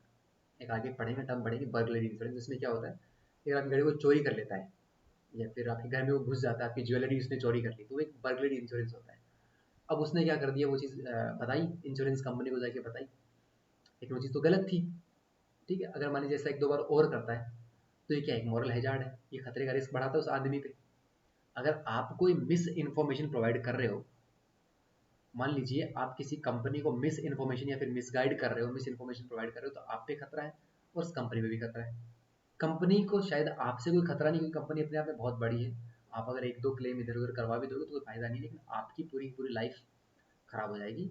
और ये बहुत अच्छी तरीके से खराब करते हैं लाइफ, इनको बहुत अच्छा खासा एक्सपीरियंस होता है लाइफ खराब करने का, ठीक है। तो मिसगाइड करना ये सब क्या होते हैं, डेलिबरेटली जानबूझकर कोई ऐसा काम करना जो केयरलेसनेस की कैटेगरी में आ रहा है। ये क्या है, क्या चीज़ है ये क्या है, ये जो मैंने आपको एग्जांपल बताया क्या है, केयरलेसनेस ही तो है। या फिर डेलिबरेटली, डेलिबरेटली कैसे केयरलेसनेस है, डेलिबरेट केयरलेसनेस है, जानबूझकर ये कर रहा है, डेलिबरेटली जानबूझकर मिसगाइड कर रहा है इंश्योरेंस कंपनी को कि भैया हमारे पास तो ऐसा था, हमारे पास तो एक टांग था वो टूट गया, हमने इंश्योरेंस करवा रखा था, हमें पैसा दे दीजिए। तो ये क्या कर रहा है, जानबूझ के कर रहा है उस चीज़ को। तो केयरलेसनेस की वजह से अगर कोई प्रॉब्लम हो रहा है, केयरलेसनेस की वजह से अगर कोई प्रॉब्लम आ रही है तो उसको हम क्या बोलते हैं। और किसी के बिहेवियर की वजह से, ये क्या था, बिहेवियर था ना, ये गाड़ी चोरी करके दिखा छुपा देना, ये क्या था, बिहेवियर था। तो उनसे अगर कोई रिस्क पैदा होता है तो उसको बोलते हैं मॉरल हैजार्ड। इसके एग्जांपल्स को थोड़ा अच्छे से पढ़िएगा ताकि आपको अच्छी चीज़ें क्लियर हो जाए। ये है हैजार्ड, और हैजार्ड के बाद हम आगे बढ़ते हैं, और वो है ये कुछ मीडिया। चलिए इसमें कुछ एक्चुअल लॉस के बारे में बात करते हैं और कंपनसेट कैसे कर सकते हैं उस लॉस को, उसके बारे में बात करते हैं कि कौन से कंपनसेशन मेथड होते हैं लॉस को कम करने वाले। तो सबसे पहले बात करेंगे एक्चुअल लॉस को कम करने के तरीके क्या हो सकते हैं, और उसको कंपनसेट करने के तरीके कौन से हो सकते हैं उनकी बात करेंगे। जब लॉस होता है, लॉस एक सिंपल चीज़ है, लॉस होता है तो इंश्योरेंस कंपनी 3 तरीके से कंपनसेट करती है। 3 तरीके कौन से होते हैं हमेशा याद रखिएगा। कंपनसेशन मेथड कौन से होते हैं इसके बारे में आपको पता होना चाहिए। सबसे पहला होता है रिप्लेस कर देना, कोई चीज़ आती है रिप्लेस कर देना उसको, ठीक है। एक होता है रिपेयर कर देना और एक होता है रीइंस्टेटमेंट, मतलब मूल स्थिति में वापस ले आना। ये कुछ आपको सिमिलर लग रहे होंगे दोनों। रिप्लेस कर देना आपको पता, नया दे देना। जब लॉस होता है तो इंश्योरेंस कंपनी 3 तरीकों से कंपनसेट करती है। मान लीजिए को लॉस हुआ, किसी आदमी को लॉस हुआ, कोई फ़ोन मान लीजिए चोरी हो गया। 3 तरीके होते हैं। पहला, इसका इंश्योरेंस था उस फ़ोन का तो क्या करेगा, इंश्योरेंस कंपनी उसको पूरा का पूरा रिप्लेस कर देगी। मान लीजिए फ़ोन ख़राब हो गया, बहुत ज़्यादा ख़राब हो गया तो क्या कर सकता है, चोरी हो गया इसका मतलब तो क्या है, अभी पूरा का पूरा रिप्लेस ही करके देना पड़ेगा। लेकिन अगर एक कंडीशन है जिसके अंदर मान लीजिए ख़राब हो गया, बहुत अच्छी तरीके से ख़राब हो गया, तो या तो उसको रिप्लेस कर देगी या फिर वो क्या करेगी, उसको थोड़ा रिपेयर करके देगी, थोड़ा बहुत रिपेयर करके देगी जितना हो सकता है, जितना एक ठीक ठाक कंडीशन तक वो चलने लायक हो जाता है उतना रिपेयर करके देगी। एक हो सकता है अच्छी तरीके से उसको उस कंडीशन में लेके आ जाएगी जिस कंडीशन में वो पहले था। ये होता है हाई क्वालिटी पे रिपेयरिंग करना, और ये होता है काम चलाओ रिपेयर कर देना। ठीक है, या फिर एक ऐसा कर सकती है यहाँ पे उस एक्सीडेंट का या फिर उस रिपेयर का खर्च वो कंपनी प्रोवाइड कर सकती है। ठीक है, फॉर एग्जांपल एक मोबाइल खराब हुआ, इस मोबाइल को या तो वो रिप्लेस कर देगी, या फिर उस मोबाइल के खर्चे का जो थोड़ा बहुत खर्चा आएगा मोबाइल को सही करवाने में, वो पैसा आपको कंपनी प्रोवाइड कर देगी, या फिर कंपनी उस फ़ोन को उस कंडीशन में लेके आ जाएगी जिस कंडीशन में फ़ोन पहले था। तो तीन चीज़ हमेशा याद रखिएगा, लॉस को कंपनसेट करने के मेथड कौन से होते हैं। ठीक है, तो वो होते हैं रिप्लेस, रिपेयर और रीइंस्टेटमेंट। किसी कंपनी को अगर मान लीजिए कंपनसेट करना है तो या क्या करेगी, उस प्रोडक्ट को जिसके ऊपर इंश्योरेंस है उसको या तो रिप्लेस कर देगी, उसको रिपेयर करके देगी, या फिर रीइंस्टेटमेंट उसको वापस उसी स्थिति में लेके आ जाएगी जिस स्थिति में वापस वो पहले था। समझ में आई जवानों बात? चलिए, अब मुझे चेंज करना पड़ेगा पीपीटी।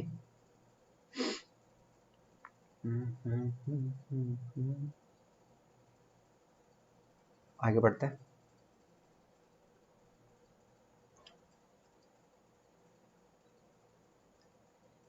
चलिए, काफ़ी इंपॉर्टेंट है चीज़ें, समझने लायक है चीज़ें, पढ़ते हैं समझते हैं।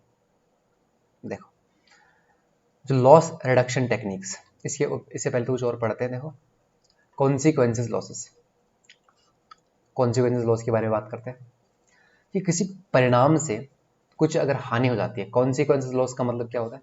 कॉन्सिक्वेंशियल लॉस का मतलब क्या होता है? परिणामी हानि।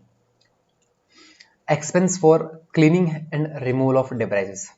कॉन्सिक्वेंसेस लॉस का मतलब क्या होता है? मतलब परिणाम से हानि। इस चीज को आप ऐसा समझ सकते हो, इस चीज को आप ऐसा समझ सकते हो कि मान लीजिए कोई मकान गिरा, एक अच्छा खासा 3 फ्लोर का मकान था, ये मकान पूरा गिर गया, ये मकान पूरा गिर गया। मकान गिरा वो एक हानि तो है, वो एक लॉस तो है, उस बात को अपन ने मान लिया। लेकिन अब जो कचरा है उसकी जगह पे, ये कचरा जो बच गया, उस कचरे को उठाने के लिए लेबर लगेगा, उसको उठाने के लिए मशीनरी लगेगी। ठीक है, उसको उठाने के लिए टाइम लगेगा। तो चीज का लॉस हो रहा है, लेबर यहाँ पे पैसे का लॉस हो रहा है, मशीनरी यहाँ पे लग रही है तो आपको पता है यहाँ पे पैसे का लॉस होगा, टाइम का भी लॉस हो रहा है। तो किसी कॉन्सिक्वेंस, कोई भी मान लीजिए कॉन्सिक्वेंस हो गया, कोई भी परिणाम हो गया, उसकी वजह से अगर कोई लॉस हो रहा है आपको, तो उसको हम क्या बोलेंगे? कॉन्सिक्वेंशियल लॉस बोलेंगे। जैसे कुछ एग्जांपल्स यहाँ पे दिए हुए, expense for cleaning and removal of debris, सफाई और मलबे को हटाने में जो खर्च आता है उसको हम क्या बोलते हैं? कॉन्सिक्वेंशियल लॉस का एग्जाम्पल होता है वो। ठीक है, ये आप समझिए। Loss of rent, loss of production cost, किराए की हानि, उत्पादन लागत होना, ये दूसरा है, मतलब टाइप है इसके। कॉन्सिक्वेंशियल लॉस जो होता है वो दो टाइप के होते हैं मोस्टली। एक होता है जहाँ पे कोई भी कॉन्सिक्वेंट हो गया, मान लीजिए कोई भी कॉन्सिक्वेंसेस हो गया, कोई भी परिणाम हो गया, कोई कुछ भी हो गया, अब उसकी वजह से उसको हटाने के लिए, मकान गिर गया, कोई एक्सीडेंट हो गया, इतनी बड़ी ट्रेन थी, उस ट्रेन का क्या हो गया? एक्सीडेंट हो गया, वो एक प्रॉपर रिस्क है, वो एक रिस्क है, वो एक लॉस है। लेकिन उस लॉस को वापस उस एक्चुअल कंडीशन में लाने के लिए, वर्किंग होने के लिए, पटरी है मान लीजिए इस पे कहीं पे भी, ये क्या हो गया? एक दुर्घटना हो गई।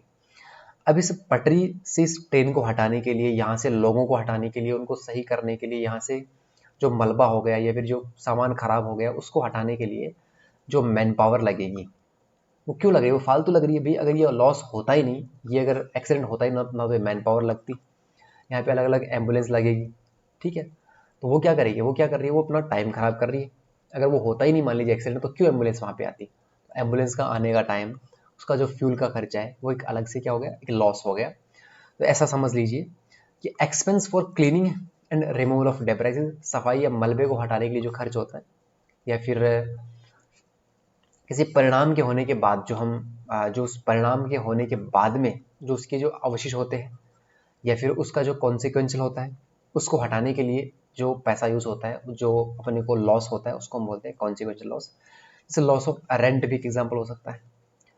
लॉस ऑफ रेंट का मतलब क्या है कि शादी है, ठीक है, शादी है, और इस शादी में अपने टेंट लगाया, ठीक है, यहाँ पे जो लॉस ऑफ रेंट हो सकता है, लॉस ऑफ प्रोडक्शन कॉस्ट हो सकता है, किराए की हानि, उत्पादन की लागत। ठीक है, तो जो एक कॉन्सिक्वेंट है, शादी होना एक घटना है, एक क्या है, घटना। उस घटना की वजह से अपन को टेंट लगाना पड़ा, उस घटना की वजह से अपन को टेंट लगाना पड़ा, तो उस टेंट के लिए जो पैसा देना पड़ेगा वहां पे। Loss of production cost, production cost का मतलब क्या होता है, फिल्म है, मूवी बनेगी, मूवी में खर्चा होगा वो एक अलग चीज है, लेकिन उस मूवी के खर्चे के बाद में जो एक कॉन्सिक्वेंट है, ये कॉन्सिक्वेंसेस है, उसके बाद में जो पीछे जो उसका सेट होता है वो टूटा हुआ सेट रह जाता है। किसी सेट पे मान लीजिए फायर हो गई, आग लग गई, तो आग लगने से वो सेट खराब हो जाता है, और उस खराब होने की वजह से उसको जो हटा, वो मलबा बच जाता है पीछे, उस मलबे को उठाने के लिए जो लॉस होता है, जो खर्चा होता है, उसको हम कॉन्सिक्वेंटल लॉस के ऊपर हम बोल सकते हैं आराम से। समझ आई बात को? तो ऐसे लॉस जो किसी किसी काम के होने के बाद में अपने होते हैं, उनको हम उसको हटाने के लिए, उसको सही करने के लिए हम अगर देते हैं या फिर अपने को होता है, तो उसको कॉन्सिक्वेंशियल लॉस बोलते हैं। ये बहुत अच्छा एग्जाम्पल हो सकता है, ये बहुत फ्रिक्वेंट है, एग्जाम में आने के चांसेस के अच्छे खासे होते हैं। ठीक है, एक वर्ड यहाँ पे होता है प्रोबेबल मैक्सिमम लॉस, PML, एक बहुत इंपॉर्टेंट टर्म है, PML, उसको समझें। यही तो खा रहा है यार मुझे।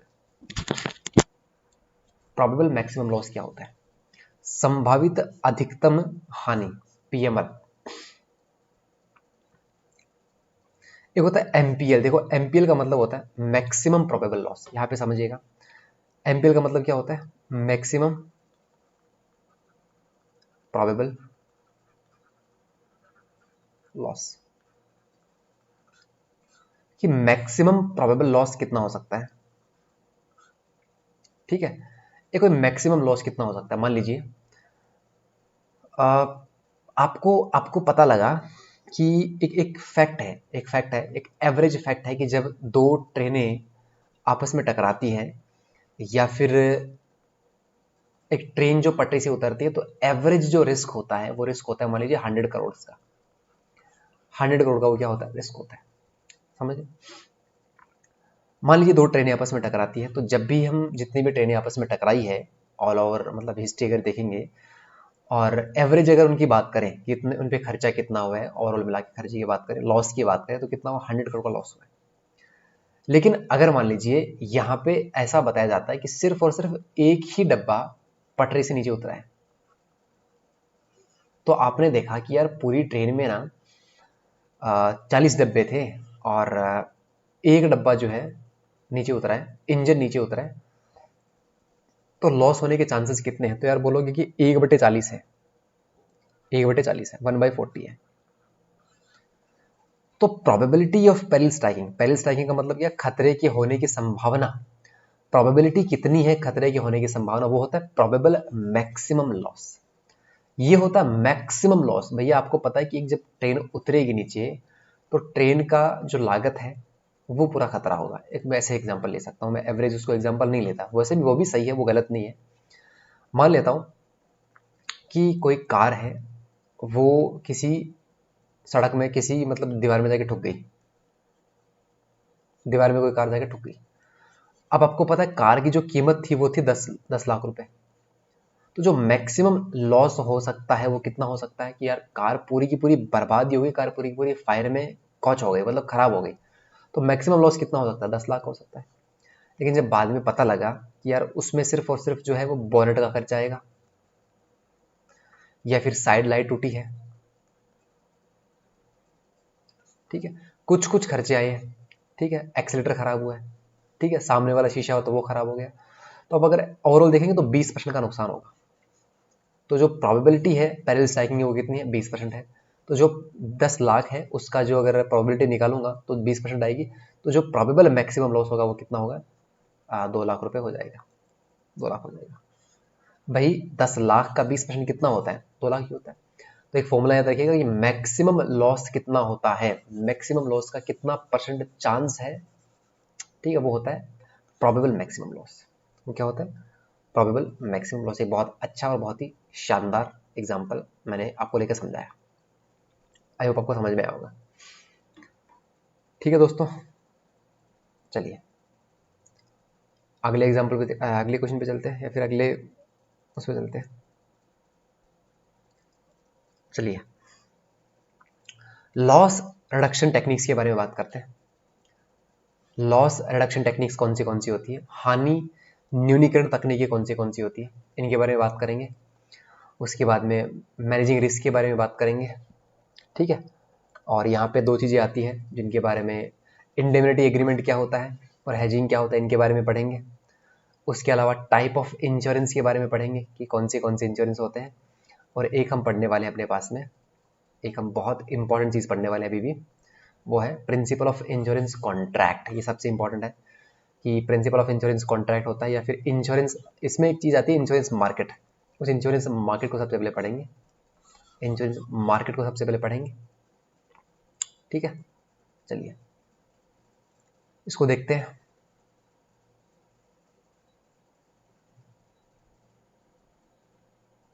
ये क्या हुआ, इसको देखते हैं।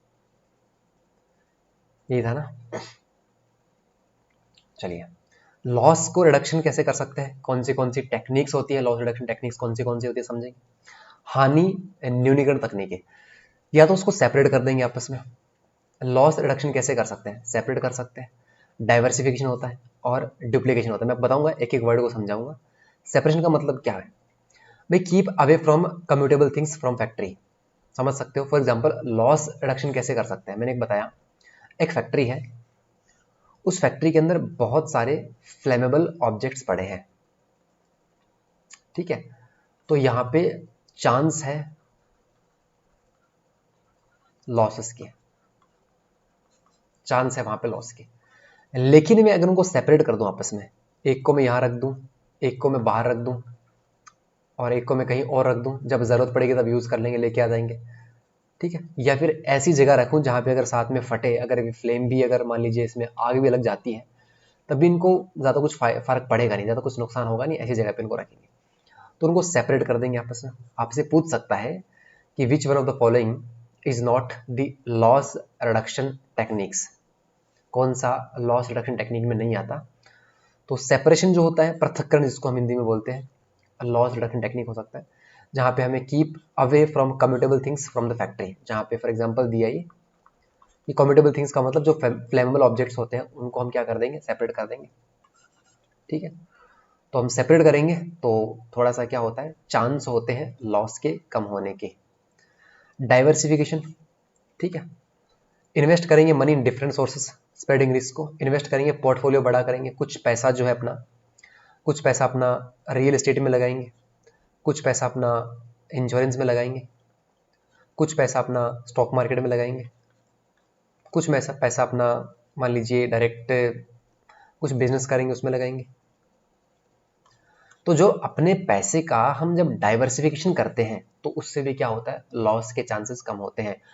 आपने पूरा का पूरा, मान लीजिए आपके पास में 10 करोड़ रुपए थे, पूरे के पूरे पैसे आपने सिर्फ और सिर्फ रियल एस्टेट में लगा दिए, और कुछ ऐसा हुआ कि रियल एस्टेट की प्राइजेज जो है वो बहुत कम हो गए और काफ़ी टाइम तक कम रहे, तो आपका पोर्टफोलियो पूरा का पूरा वैसे ऑलरेडी खराब है क्योंकि पूरा लगाने भी नहीं चाहिए, तो आपने देखा कि पूरा का पूरा पैसा डूब गया और काफ़ी टाइम तक डूबा रहा। अगर वो पैसा आपने अगर अलग अलग जगह पे लगाया होता, 2 लाख रुपए यहाँ लगाया होता, 2 लाख रुपए का मान लीजिए कोई होल लाइफ प्लान लिया होता, अगर यहाँ पे भी डूब जाता तो आपकी लाइफ सिक्योर थी, होल लाइफ तक आपको पैसा मिलता, पूरी लाइफ तक आपको पैसा मिलता। और स्टॉक मार्केट में लगाया होता, यहाँ से मान लीजिए पैसा डूबा तो स्टॉक मार्केट में हम रिकवर कर सकते थे वापस, अगर अच्छा खासा होता। और अगर वो बिजनेस चलता तो स्टॉक रियल एस्टेट के अंदर पूरा पैसा डूबता, अगर कुछ पैसा इसमें लगाया होता और कुछ पैसा इसमें लगाया होता तो चांसेस थे कि हम यहाँ पे जो पैसा डूबा है उसको हम रिकवर कर लेते यहाँ से। जब पोर्टफोलियो डाइवर्सिफाई होगा अपना तो वहाँ पे रिस्क थोड़ा सा क्या होता है, कम हो जाता है। ये बात हमेशा याद रखिएगा। तो डाइवर्सिफिकेशन एक बहुत इंपॉर्टेंट फैक्टर है लॉस रिडक्शन का। इसके अलावा बैकअप रखिए अपने पास में, बैकअप रखिए। कोई प्रिपरेशन कर रहे हो फॉर एग्जांपल, उसका बैकअप रखिए। अगर नहीं होता है तो अपने पास में कुछ चीज़ें ऐसी हैं जहाँ से हम अच्छी खासी लाइफ जो है वो स्पेंड कर सकते हैं, अच्छी खासी लाइफ हम स्पेंड कर सकते हैं। तो बैकअप करेंगे फाइल्स का। ठीक है, मान लीजिए कोई इंपॉर्टेंट डॉक्यूमेंट्स है, लीगल डॉक्यूमेंट्स है बहुत सारे, लीगल डॉक्यूमेंट्स है, ठीक है। और एक पेन ड्राइव में है या फिर किसी कहीं पर भी है आपके पास में पेन ड्राइव में मान लीजिए, और वो पेन ड्राइव खो गई, तो लॉस के होने के चांसेस बहुत अच्छे हैं। लेकिन अगर उन डॉक्यूमेंट्स को आप मेल पे रखोगे, क्लाउड पे रखोगे, और फिर अब थोड़ा फिजिकल फॉर्म में भी रखोगे, तो चांसेस कम होते हैं। तो हम बैकअप भी रखेंगे साथ में। अगर बैकअप रखते हो तो वहाँ पे लॉस रिडक्शन थोड़े से चांसेस बढ़ जाते हैं, लॉस कम हो जाता है वहाँ पे। तो हम ये 3 टाइप्स को पढ़ते हैं, सेपरेशन होता है, डुप्लीकेशन होता है, या फिर बैकअप जिसको बोलते हैं, या फिर हम बोलते हैं डाइवर्सिफिकेशन। ये हम 3 टाइप्स पढ़ते हैं लॉस रिडक्शन टेक्निक्स में। समझ में आई आपको बात? समझ में आई? चलिए आगे चलते हैं और पढ़ते हैं वेज टू मैनेजिंग रिस्क, कि कौन से तरीके होते हैं जोखिम को या फिर रिस्क को कम करने के या फिर मैनेज करने के।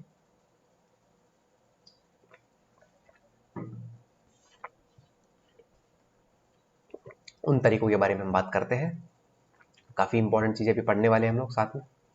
चलिए, वेज टू मैनेजिंग रिस्क, ये आपको डायरेक्टली याद रखना है। ये कौन से तरीके होते हैं जोखिम को कम करने के लिए। तो पहला तरीका होता है प्रिवेंट, जोखिम को रोक दो आने से। रिड्यूस, कम कर दो। तीसरा होता है रिटेन, बनाए रखो, ठीक है, बनाए रखो तो हैबिचुअल हो जाओगे उस चीज के। चौथा होता है ट्रांसफर, चौथा होता है transfer. Ways to managing risk, risk को मैनेज करने के लिए प्रिवेंट कर सकते हैं, रिस्क को रोक सकते हैं, रिड्यूस कम कर सकते हैं, रिस्क कम कर सकते हैं, रिटेन कर सकते हैं, बनाए रखना मतलब रिस्क को बनाए रखो, ऑटोमेटिकली कुछ टाइम तक उसके हैबिचुअल हो जाओगे, इतना फर्क पड़ेगा नहीं। इन्फ्लेशन है 10% चल रहा है, कुछ टाइम तक लगेगा यार 10% चल रहा है, 10% चल रहा है, 10% चल रहा है, पहले 7% भी था, लेकिन अगर वो बना हुआ है तो हम उसके क्या हो जाएंगे, हैबिचुअल हो जाएंगे। तो बनाए रखना भी क्या होता है, मैनेज रिस्क होता है। मैनेज करना है, कम नहीं करना है। यहाँ पे रिडक्शन टेक्निक्स नहीं पढ़नी है, यहाँ पे मैनेज करना है। तो एक मैनेजमेंट का तरीका है कि उसको बनाए रखो, बस उसको कैरी ऑन रखो, उसको कंटिन्यू रखो, वो मैनेज हो जाएगा अपने आप में, ठीक है। पहले आप 5 रोटी खाते थे, एक देसी एग्जांपल से समझाता हूँ। एक टाइम ऐसा आया जब कुछ स्ट्रेस बढ़ गया, कुछ काम ज़्यादा हो गया, तो 3 रोटी खाने लग गए। कुछ दिन तक 3 रोटी खाया, कुछ दिन तक 3 रोटी खाया, ठीक है, वो आपकी हैबिट बन गई। लेकिन आपकी बॉडी डिमांड करती है 5 रोटी, लेकिन आपने मैनेज कर लिया 3 रोटी में काम, तो उसको बनाए रखो। ट्रांसफर, स्थानांतरण, जो रिस्क है उसको ट्रांसफर कर दो। इसमें एक चीज आती है इंडेमिनिटी एग्रीमेंट और एक आता है हेजिंग। ट्रांसफर के 2 तरीके होते हैं, या तो क्षतिपूर्ति समझौते कर लो और हेजिंग कर लो। इस क्षतिपूर्ति समझौते को, इस इंडेमिनिटी एग्रीमेंट को, इस ट्रांसफर के फर्स्ट तरीके को जिसका नाम है इंडेमिनिटी एग्रीमेंट, इसी को ही हम इनडायरेक्टली डायरेक्टली इंश्योरेंस बोलते हैं। इसी को ही हम क्या बोलते हैं, इंश्योरेंस बोलते हैं। हेजिंग ये होता है पोर्टफोलियो वगैरह में होता है, मैं आपको बताऊंगा। तो आप हमेशा ये बात याद रखिए कि इंडेमिनिटी एग्रीमेंट, क्षतिपूर्ति समझौते, वो समझौते जहां पे हम अपने रिस्क को मैनेज करने के लिए अपने रिस्क को ट्रांसफर कर देते हैं। फॉर एग्जाम्पल, मेरे पास एक कार्गो है, ठीक है, और मुझे इसको भेजना है किसी दूसरी कंट्री में भेजना है। फॉर एग्जाम्पल मुझे भेजना है इसको ऑस्ट्रेलिया। तो इतना बड़ा कार्गो है, इसकी वर्थ है मान लीजिए 1 बिलियन अमेरिकी डॉलर, और इसको जब मुझे ऑस्ट्रेलिया पहुंचाना है तो बहुत सारे रिस्क हो सकते हैं। साइक्लोन आ सकता है बीच में, ठीक है, और पायरेसी हो सकती है, ठीक है, तो बहुत सारे रिस्क हैं। जब इस रिस्क को मुझे मैनेज करने की बात आती है कि मैं इसको मैनेज कैसे करूंगा, तो मैं गया एक इंश्योरेंस कंपनी के पास में, बोला सर हम आपको कुछ अमाउंट देंगे, हम आपको कुछ अमाउंट देंगे, लेकिन अगर मान लीजिए हमारे साथ में इस कार्गो शिप के साथ में कुछ हो जाता है, ये 1 बिलियन डॉलर का है, हम आपको 100 मिलियन डॉलर देंगे। 100 मिलियन डॉलर से इतना खर्चा नहीं होता, लेकिन अगर इसको कुछ हो जाता है बीच में तो ये 1 बिलियन डॉलर आपको भरना पड़ेगा। तो बोला यार होगा नहीं होगा देखेंगे, 100 मिलियन तो अपने पास में आ रहा है।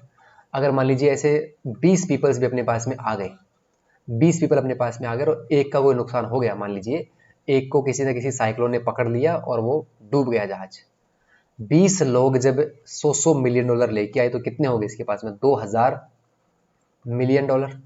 2000 मिलियन डॉलर का मतलब क्या होता है, $2 बिलियन भरना कितना पड़ा, $1 बिलियन का, तो इसको कितना फायदा हो गया, $1 बिलियन का हो गया। That is the actual income कि हाउ एक इंश्योरेंस बिजनेस काम कैसे करता है। वो उसको डिटेल में भी पढ़ेंगे, लेकिन अभी इतना समझ लीजिए। तो हम दूसरी कंपनी के पास में गए और दूसरी कंपनी को बोला कि हम आपको कुछ प्रीमियम पे करेंगे। इसको क्या बोलते हैं, प्रीमियम। जो पैसा हम पे करते हैं, जो पैसा हम पे करते हैं फॉर सेफ्टी या फिर हम बोल सकते हैं कि इंश्योरेंस के बदले में, कि यार हम आपको $100 मिलियन देंगे, आप हमारे $1 बिलियन की रक्षा करोगे। अगर कुछ हो जाता है तो आप हमें $1 बिलियन प्रोवाइड करोगे, इसके बदले हम कुछ आपको पैसा देंगे। और वो पैसा ही क्या बोलते हैं, उसको प्रीमियम बोलते हैं। तो एक्चुअल इंश्योरेंस जो होता है, इंडिमिनिटी एग्रीमेंट जो होता है, उसको हम लैंग्वेज में क्या बोलते हैं, इंश्योरेंस बोलते हैं।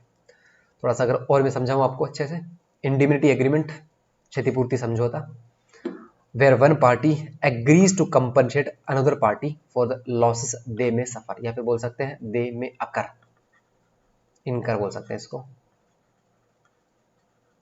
ठीक है, एक पार्टी जो है वो एग्री करती है टू कंपनसेट करने के लिए अनदर पार्टी के रिस्क को जो वो सफर कर सकती है, दे मे सफर। तो जो एक पार्टी है उसको क्या बोलेंगे, इंश्योरर बोलेंगे। जैसे LIC है तो वो क्या इंश्योरर है, वो इंश्योरेंस कर रही है। वन पार्टी एग्री करती है कि भैया हम कंपनसेट कर देंगे आपका कोई भी लॉस अगर होता है उसको, लेकिन उसके बदले आपको हमें कुछ पैसा देना पड़ेगा, उस पैसे को हम प्रीमियम बोलते हैं। क्या इस बात को समझे। फॉर एग्जाम्पल ये एक कंपनी है, ये इंश्योरर है। फॉर एग्जाम्पल ये LIC हो सकती है, ये मान लीजिए HDFC हो सकती है, HDFC लाइफ हो सकती है, HDFC अर्गो हो सकती है, ICICI प्रूडेंशियल हो सकती है, हेल्थ केयर हेल्थ हो सकती है, स्टार हेल्थ हो सकती है, कोई भी एक कंपनी हो सकती है।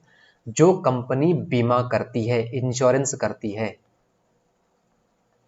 या फिर ये क्रेडिबिलिटी लेती है, या फिर ये एग्री करती है इस चीज़ पे कि हम अगर आपके साथ में कुछ होता है उसका भरपाई हम करेंगे, उसको हम इंश्योरर बोलते हैं। इंश्योरर का मतलब जो बीमा करता है, और जिसका बीमा हो रहा है उसको हम बोलते हैं इंश्योर्ड।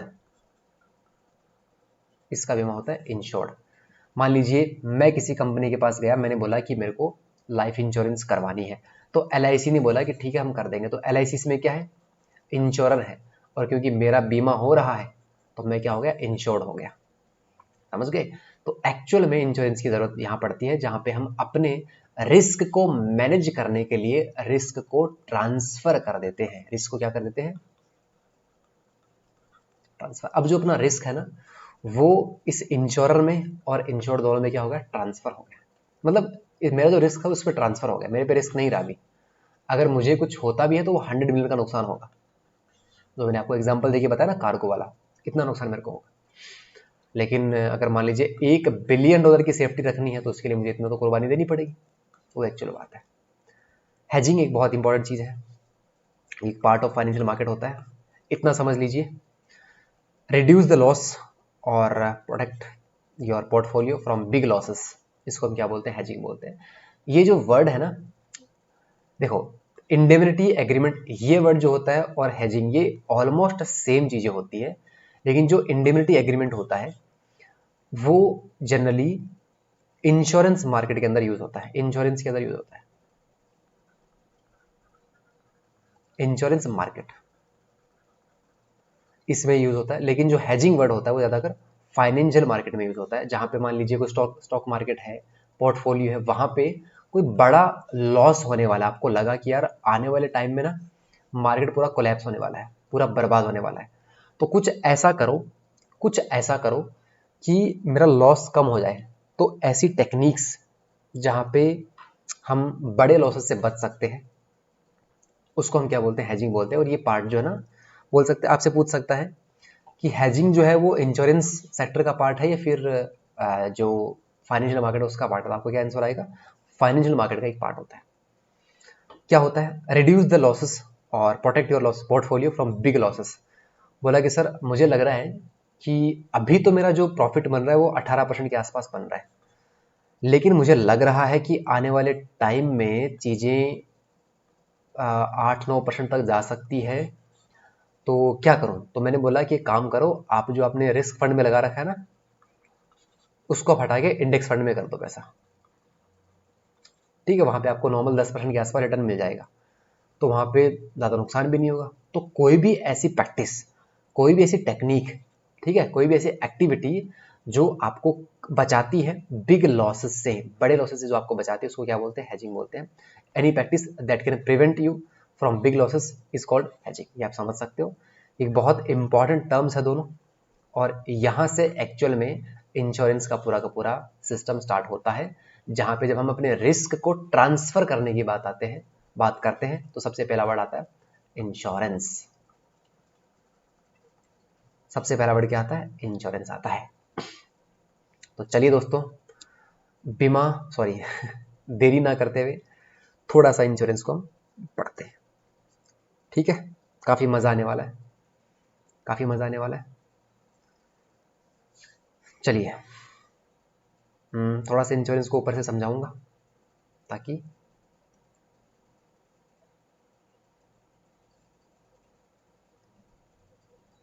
चलिए देखते हैं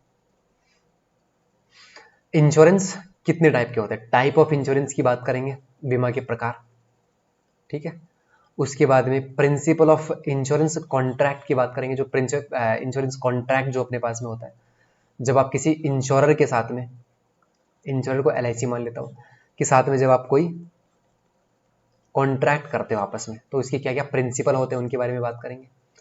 और हम एजेंट और ब्रोकर के बारे में बात की बात है, लेकिन पहले हम अभी इन दो के बारे में अच्छे से बात कर लेते हैं, ठीक है। तो टाइप ऑफ लाइफ इंश्योरेंस कितने टाइप की होती है? लाइफ इंश्योरेंस हमेशा और हमेशा दो ही टाइप की होती है, एक होती है लाइफ इंश्योरेंस और एक होती है अपने पास में जनरल इंश्योरेंस। समझ में आई बात? लाइफ इंश्योरेंस और जनरल इंश्योरेंस दो ही टाइप की इंश्योरेंस होती है, जहां पे जनरल टाइप में आपको पता होगा, आपने जितनी भी लाइफ के अलावा इंश्योरेंस होती है वो सारी जनरल में आती है, चाहे वो हेल्थ इंश्योरेंस हो, चाहे वो मोटर इंश्योरेंस हो, चाहे वो कार इंश्योरेंस हो, चाहे वो कार्गो इंश्योरेंस हो, चाहे वो मरीन इंश्योरेंस हो, चाहे वो फायर इंश्योरेंस हो, जितनी भी टाइप की इंश्योरेंस होती है वो सब के सब जनरल इंश्योरेंस में काउंट होती है। काफ़ी बड़ा पोर्शन होता है लाइफ इंश्योरेंस, सिर्फ लाइफ की, सिर्फ मरने पे, या फिर जहाँ पे लाइफ इंश्योरेंस की बात करते हैं वो स्पेशली आपको मेंशन करते हैं कि हम लाइफ इंश्योरेंस कर रहे हैं आपका, हम लाइफ इंश्योरेंस कर रहे हैं आपका, मरने पे भी आपको पैसा मिलेगा उसमें, ठीक है। और दूसरा आता है जनरल इंश्योरेंस। दो ही टाइप के इंश्योरेंस होते हैं। लाइफ इंश्योरेंस यहाँ पे स्टार्ट होता है और खत्म हो जाता है। जनरल इंश्योरेंस को थोड़ा सा पढ़ते हैं, ये इस टाइप से डिस्ट्रीब्यूट किया गया है, देखो,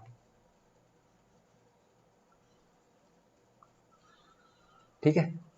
इसमें फायर इंश्योरेंस आता है, जहाँ पे हम फायर का कुछ इंश्योरेंस, पूरा सेपरेट पोर्शन है फायर इंश्योरेंस, पूरा सेपरेट पोर्शन है मरीन इंश्योरेंस, बहुत बड़ा पोर्शन होता है मरीन इंश्योरेंस, उसका स्पेशल इंश्योरेंस, कि मरीन इंश्योरेंस करने के लिए क्या क्या डॉक्यूमेंट्स होते हैं, क्या क्या कॉन्ट्रैक्ट होते हैं, क्या क्या प्रिंसिपल होते हैं इसके करने के। फायर इंश्योरेंस के अपने अलग प्रिंसिपल्स होते हैं। और एक होता है मिसलिनियस इंश्योरेंस, जहाँ पे हम हेल्थ इंश्योरेंस आ गया, लाइबिलिटी इंश्योरेंस आ गया, मोटर इंश्योरेंस आ गया, ये सब करते हैं। तो जनरल इंश्योरेंस जो होते हैं, जनरल इंश्योरेंस मोस्टली तीन टाइप के होते हैं।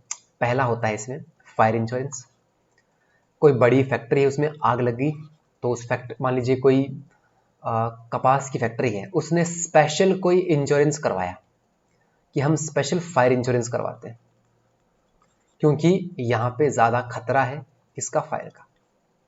कोई बड़ा पेट्रोल पंप था, उसने स्पेशल फायर इंश्योरेंस करवाया, ज़्यादा खतरा है आग लगने का, तो उसके अलग प्रिंसिपल्स होते हैं, उसके अलग कॉन्ट्रैक्ट होते हैं। तो जनरल इंश्योरेंस मोस्टली तीन टाइप्स में होता है, एक होता है फायर इंश्योरेंस, एक होता है मरीन इंश्योरेंस, बड़े बड़े कार्गो शिप जो होते हैं उसका इंश्योरेंस, ठीक है, उसका सेपरेट एक इंश्योरेंस होता है। और इसके अलावा अपने पास में होता है मिसलिनियस इंश्योरेंस, जिसमें भी बहुत सारे इंश्योरेंस होते हैं। इसको इस टाइप से डिस्ट्रीब्यूट किया गया है, ठीक है, मैं आपको दिखा देता हूँ अच्छे से। एक होता है मोटर इंश्योरेंस, कार इंश्योरेंस वगैरह होता है, मोटर इंश्योरेंस वगैरह होता है, ये वर्ड से आपको पता लग जाएगा, वर्ड से आपको पता इसके बारे में लग जाएगा। एक होता है हेल्थ इंश्योरेंस, जहाँ पे अगर आपको कुछ होता है, ठीक है, तो आपको मान लीजिए कुछ वो देते हैं, कंसेशन देते हैं कि यार इतने तक हम पूरा का पूरा क्या है कंपनेट करेंगे, आपका 5 लाख का खर्चा हुआ, जितना आपका इंश्योरेंस था उस हिसाब से हम क्या है आपका करेंगे। तो ये आपको वर्ड से पता लग रहा है कि मोटर इंश्योरेंस क्या होता है और हेल्थ इंश्योरेंस क्या होता है। एक होता है लाइबिलिटी इंश्योरेंस और एक होता है बर्गलरी इंश्योरेंस। ये दो बहुत इंपॉर्टेंट है और ये टर्म बहुत इंपॉर्टेंट है, दोनों के दोनों। इनका डिफरेंस आप समझिए। हालांकि लिखने का तो स्पेस नहीं है इधर, लेकिन मैं लिखता हूँ यहाँ पे। देखिए लाइबिलिटी इंश्योरेंस क्या होता है। लाइबिलिटी इंश्योरेंस का मतलब होता है आपकी वजह से अगर कोई नुकसान होता है, you are responsible for the loss, you are the responsible, you are responsible if you are, देखो if you are responsible for the cause. मान लीजिए आपने मान लीजिए आपने किसी गाड़ी में किसी सड़क पे चलते हुए आदमी को ठोक दिया आपने, किसी सड़क पे चलते हुए आदमी को ठोक दिया। अब आप इस चीज के लिए रिस्पॉन्सिबल हो ना, आप इस चीज के लिए रिस्पॉन्सिबल हो कि नहीं। आपने किसी सड़क पे चलते हुए आदमी को ठोक दिया तो रिस्पॉन्सिबल कौन है, आप ही हो। अब आपने क्लेम किया, अब उसके घर वालों को, वो लड़का तो मर गया फॉर एग्जाम्पल, कुछ भी हुआ उसको, मर गया या फिर हाथ पांव टूट गया, डिसेबल हो गया, तो अगर आपने इंश्योरेंस करवा रखा है, लाइबिलिटी इंश्योरेंस अगर आपने करवा रखा है, तो जो उसको पैसे देने होंगे, जो मान लीजिए विक्टिम है, जिसको परेशानी, जो प्रॉब्लम में है, या फिर उसको उसकी डेथ हो गई या फिर कुछ भी हो गया उसके साथ में, तो उसको जो क्लेम देना होगा वो आप नहीं दोगे, वो जो इंश्योरर है, जो कंपनी है जिसके पास में आपने ये लाइबिलिटी इंश्योरेंस करवा रखा है, वो कंपनी उसका पैसा भरेगी। इतना समझ लीजिए मोटी मोटी लैंग्वेज में कि अगर आप किसी कॉज के लिए, किसी कारण के लिए रिस्पॉन्सिबल हो, किसी चीज के लिए आप रिस्पॉन्सिबल हो, मान लीजिए आपकी वजह से, न जाने गलती से आपकी वजह से किसी आदमी को, आपने किसी आदमी को मतलब डेथ हो गई, किसी आदमी किसी भी रीजन से डेथ हो गई, या फिर उसको बहुत बड़ी प्रॉब्लम, फंस गया वो आदमी, ठीक है, तो अब आप उसको पैसा नहीं दोगे। आप अगर क्लेम करोगे कि मेरी वजह से ये हो गया, तो जो इंश्योरेंस कंपनी है जिसके पास में आपने जिसके पास में आपने इंश्योरेंस करवा रखा है, वो इंश्योरेंस कंपनी उस लड़के को पैसा देगी। फॉर एग्जाम्पल कि आप गाड़ी चला रहे हो और आपने किसी दूसरी गाड़ी को ठोक दिया, ये आपकी गाड़ी है और ये किसी दूसरे की गाड़ी है, आपने इसको ठोक दिया। अब गलती से ठोका नहीं ठोका वो अलग बात है, वो एक सेपरेट चीज है, ठीक है। वो इंश्योरेंस के प्रिंसिपल में आती है कि principle of utmost good faith, जहाँ पे आप सब चीजें डिस्क्लोज करते हो पूरी की पूरी, ठीक है, ओबेरी में फिडी उसको बोलते हैं, वो हम पढ़ेंगे आगे। तो इतना समझ लीजिए कि लाइबिलिटी अगर आपकी है वहां पे, तो आपकी वजह से कुछ भी होता है, कुछ नुकसान होता है, तो उसकी भरपाई आप नहीं करोगे, वो इंश्योरर करेगा, वो इंश्योरेंस कंपनी करेगी जहां पे आपने लाइबिलिटी इंश्योरेंस ले रखा है। आपने मान लीजिए किसी बाइक को ठोक दिया, तो बाइक वाले का शीशा टूट गया, आगे का जो बोनेट होता है वो टूट गया, गियरिंग सिस्टम टूट गया, टायर टूट गया, पूरा का पूरा खराब हो गया, तो जो पैसा लगेगा उसको सही करवाने में, तो वो क्या करेगी, इंश्योरेंस कंपनी देगी, अगर आपने इंश्योरेंस ले रखा है तो। ये होता है लाइबिलिटी इंश्योरेंस। समझ पाइए आप बात को, समझ पाए आपको। इसके बाद आता है बर्गलरी इंश्योरेंस। इसके बाद कौन सा आता है, बर्गलरी इंश्योरेंस आपके पास में आता है, ठीक है। ये भी हम पढ़ेंगे, लेकिन ये नेक्स्ट क्लास में पढ़ेंगे अपन लोग। अभी इतना समझ लीजिए बर्गलरी इंश्योरेंस क्या होता है, वरना ओवरलोड हो जाएगा आपके सामने। बर्गलरी इंश्योरेंस क्या होता है, चोरी बीमा इसको बोलते हैं। अगर छीना झपटी से, ठीक है, थेफ्ट, मान लीजिए कोई चोरी हो गई,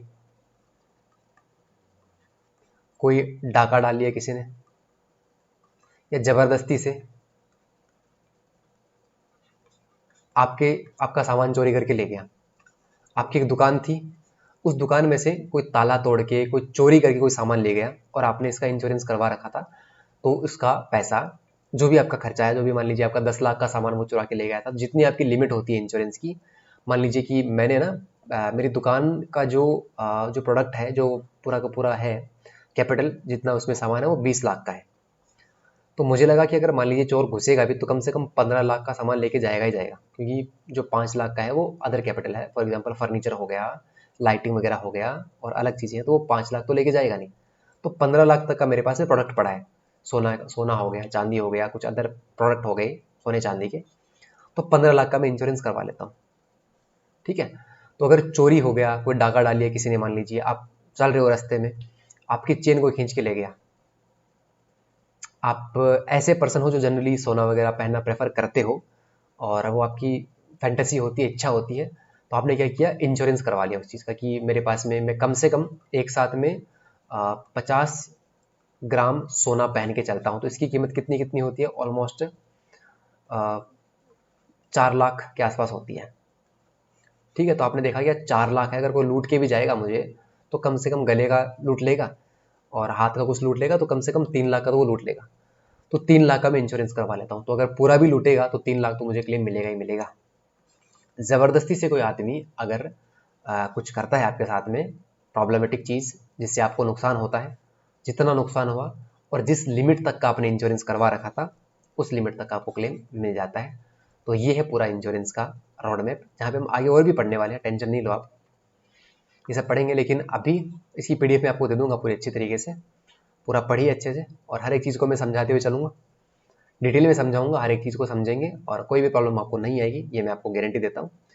और हर चीज़ को समझेंगे, इसके एमसीक्यूज भी करेंगे, सब चीज़ों को डिटेल में समझेंगे। इंश्योरेंस को पूरा देखा, लाइफ इंश्योरेंस होती है, जनरल इंश्योरेंस होती है, फायर इंश्योरेंस, जो जनरल इंश्योरेंस होती है उसके 3 टाइप होते हैं, फायर इंश्योरेंस होता है, मरीन इंश्योरेंस होता है और मिसलेनियस होता है। मिसलेनियस में फिर से 4 होता है, मोटर होता है, लाइबिलिटी इंश्योरेंस होता है, हेल्थ इंश्योरेंस होता है और बर्गलरी इंश्योरेंस होता है। तो ये 4 टाइप के इंश्योरेंस होते हैं। उसके बाद हम नेक्स्ट क्लास में पढ़ने वाले हैं प्रिंसिपल ऑफ इंश्योरेंस कॉन्ट्रैक्ट, कि कौन सी कंपनियां होती है, रेगुलेटरी बॉडीज कौन सी होती है, इंश्योरेंस काउंसिल क्या होता है, ऑम्बुड्समैन क्या होता है, इरडा कैसे आया, क्या था, सर्वेयर कौन से होते हैं, मेडिकल एग्जामिनर्स क्या होते हैं, एजुकेशनल इंस्टीट्यूट का क्या काम होता है। ये पूरा का पूरा जो मार्केट है ना, इंश्योरेंस मार्केट को समझेंगे हम यहाँ पे। इंश्योरेंस मार्केट एक वर्ड है, उसमें कौन से फैक्टर्स यूज होते हैं, इंटरमीडिएट्स कौन कौन होते हैं, बैंक्स आपने देखा होगा कि बैंक का इंश्योरेंस भी हम करते हैं, ब्रोकर भी आपने देखा होगा जैसे पॉलिसी बाजार हो गया, ठीक है। इसके अलावा एजेंट आपने देखे होंगे, LIC एजेंट होते हैं, ठीक है, कॉर्पोरेट एजेंट्स होते हैं, इंडिविजुअल एजेंट्स होते हैं, जैसे एजेंट आ गया। तो इस पूरे के पूरे इंश्योरेंस मार्केट को हम नेक्स्ट क्लास में समझेंगे, एजेंट और ब्रोकर को समझेंगे, इसके अलावा कुछ स्पेशलिस्ट जो होते हैं उनको हम समझेंगे। तो ये हम नेक्स्ट क्लास में करने वाले हैं, और भी बहुत सारी चीज़ें हम नेक्स्ट क्लास में लेंगे, तो आपको टेंशन लेने की ज़रूरत नहीं है। तो आज के लिए इतना ही, मिलते हैं नेक्स्ट क्लास में। Thank you so much.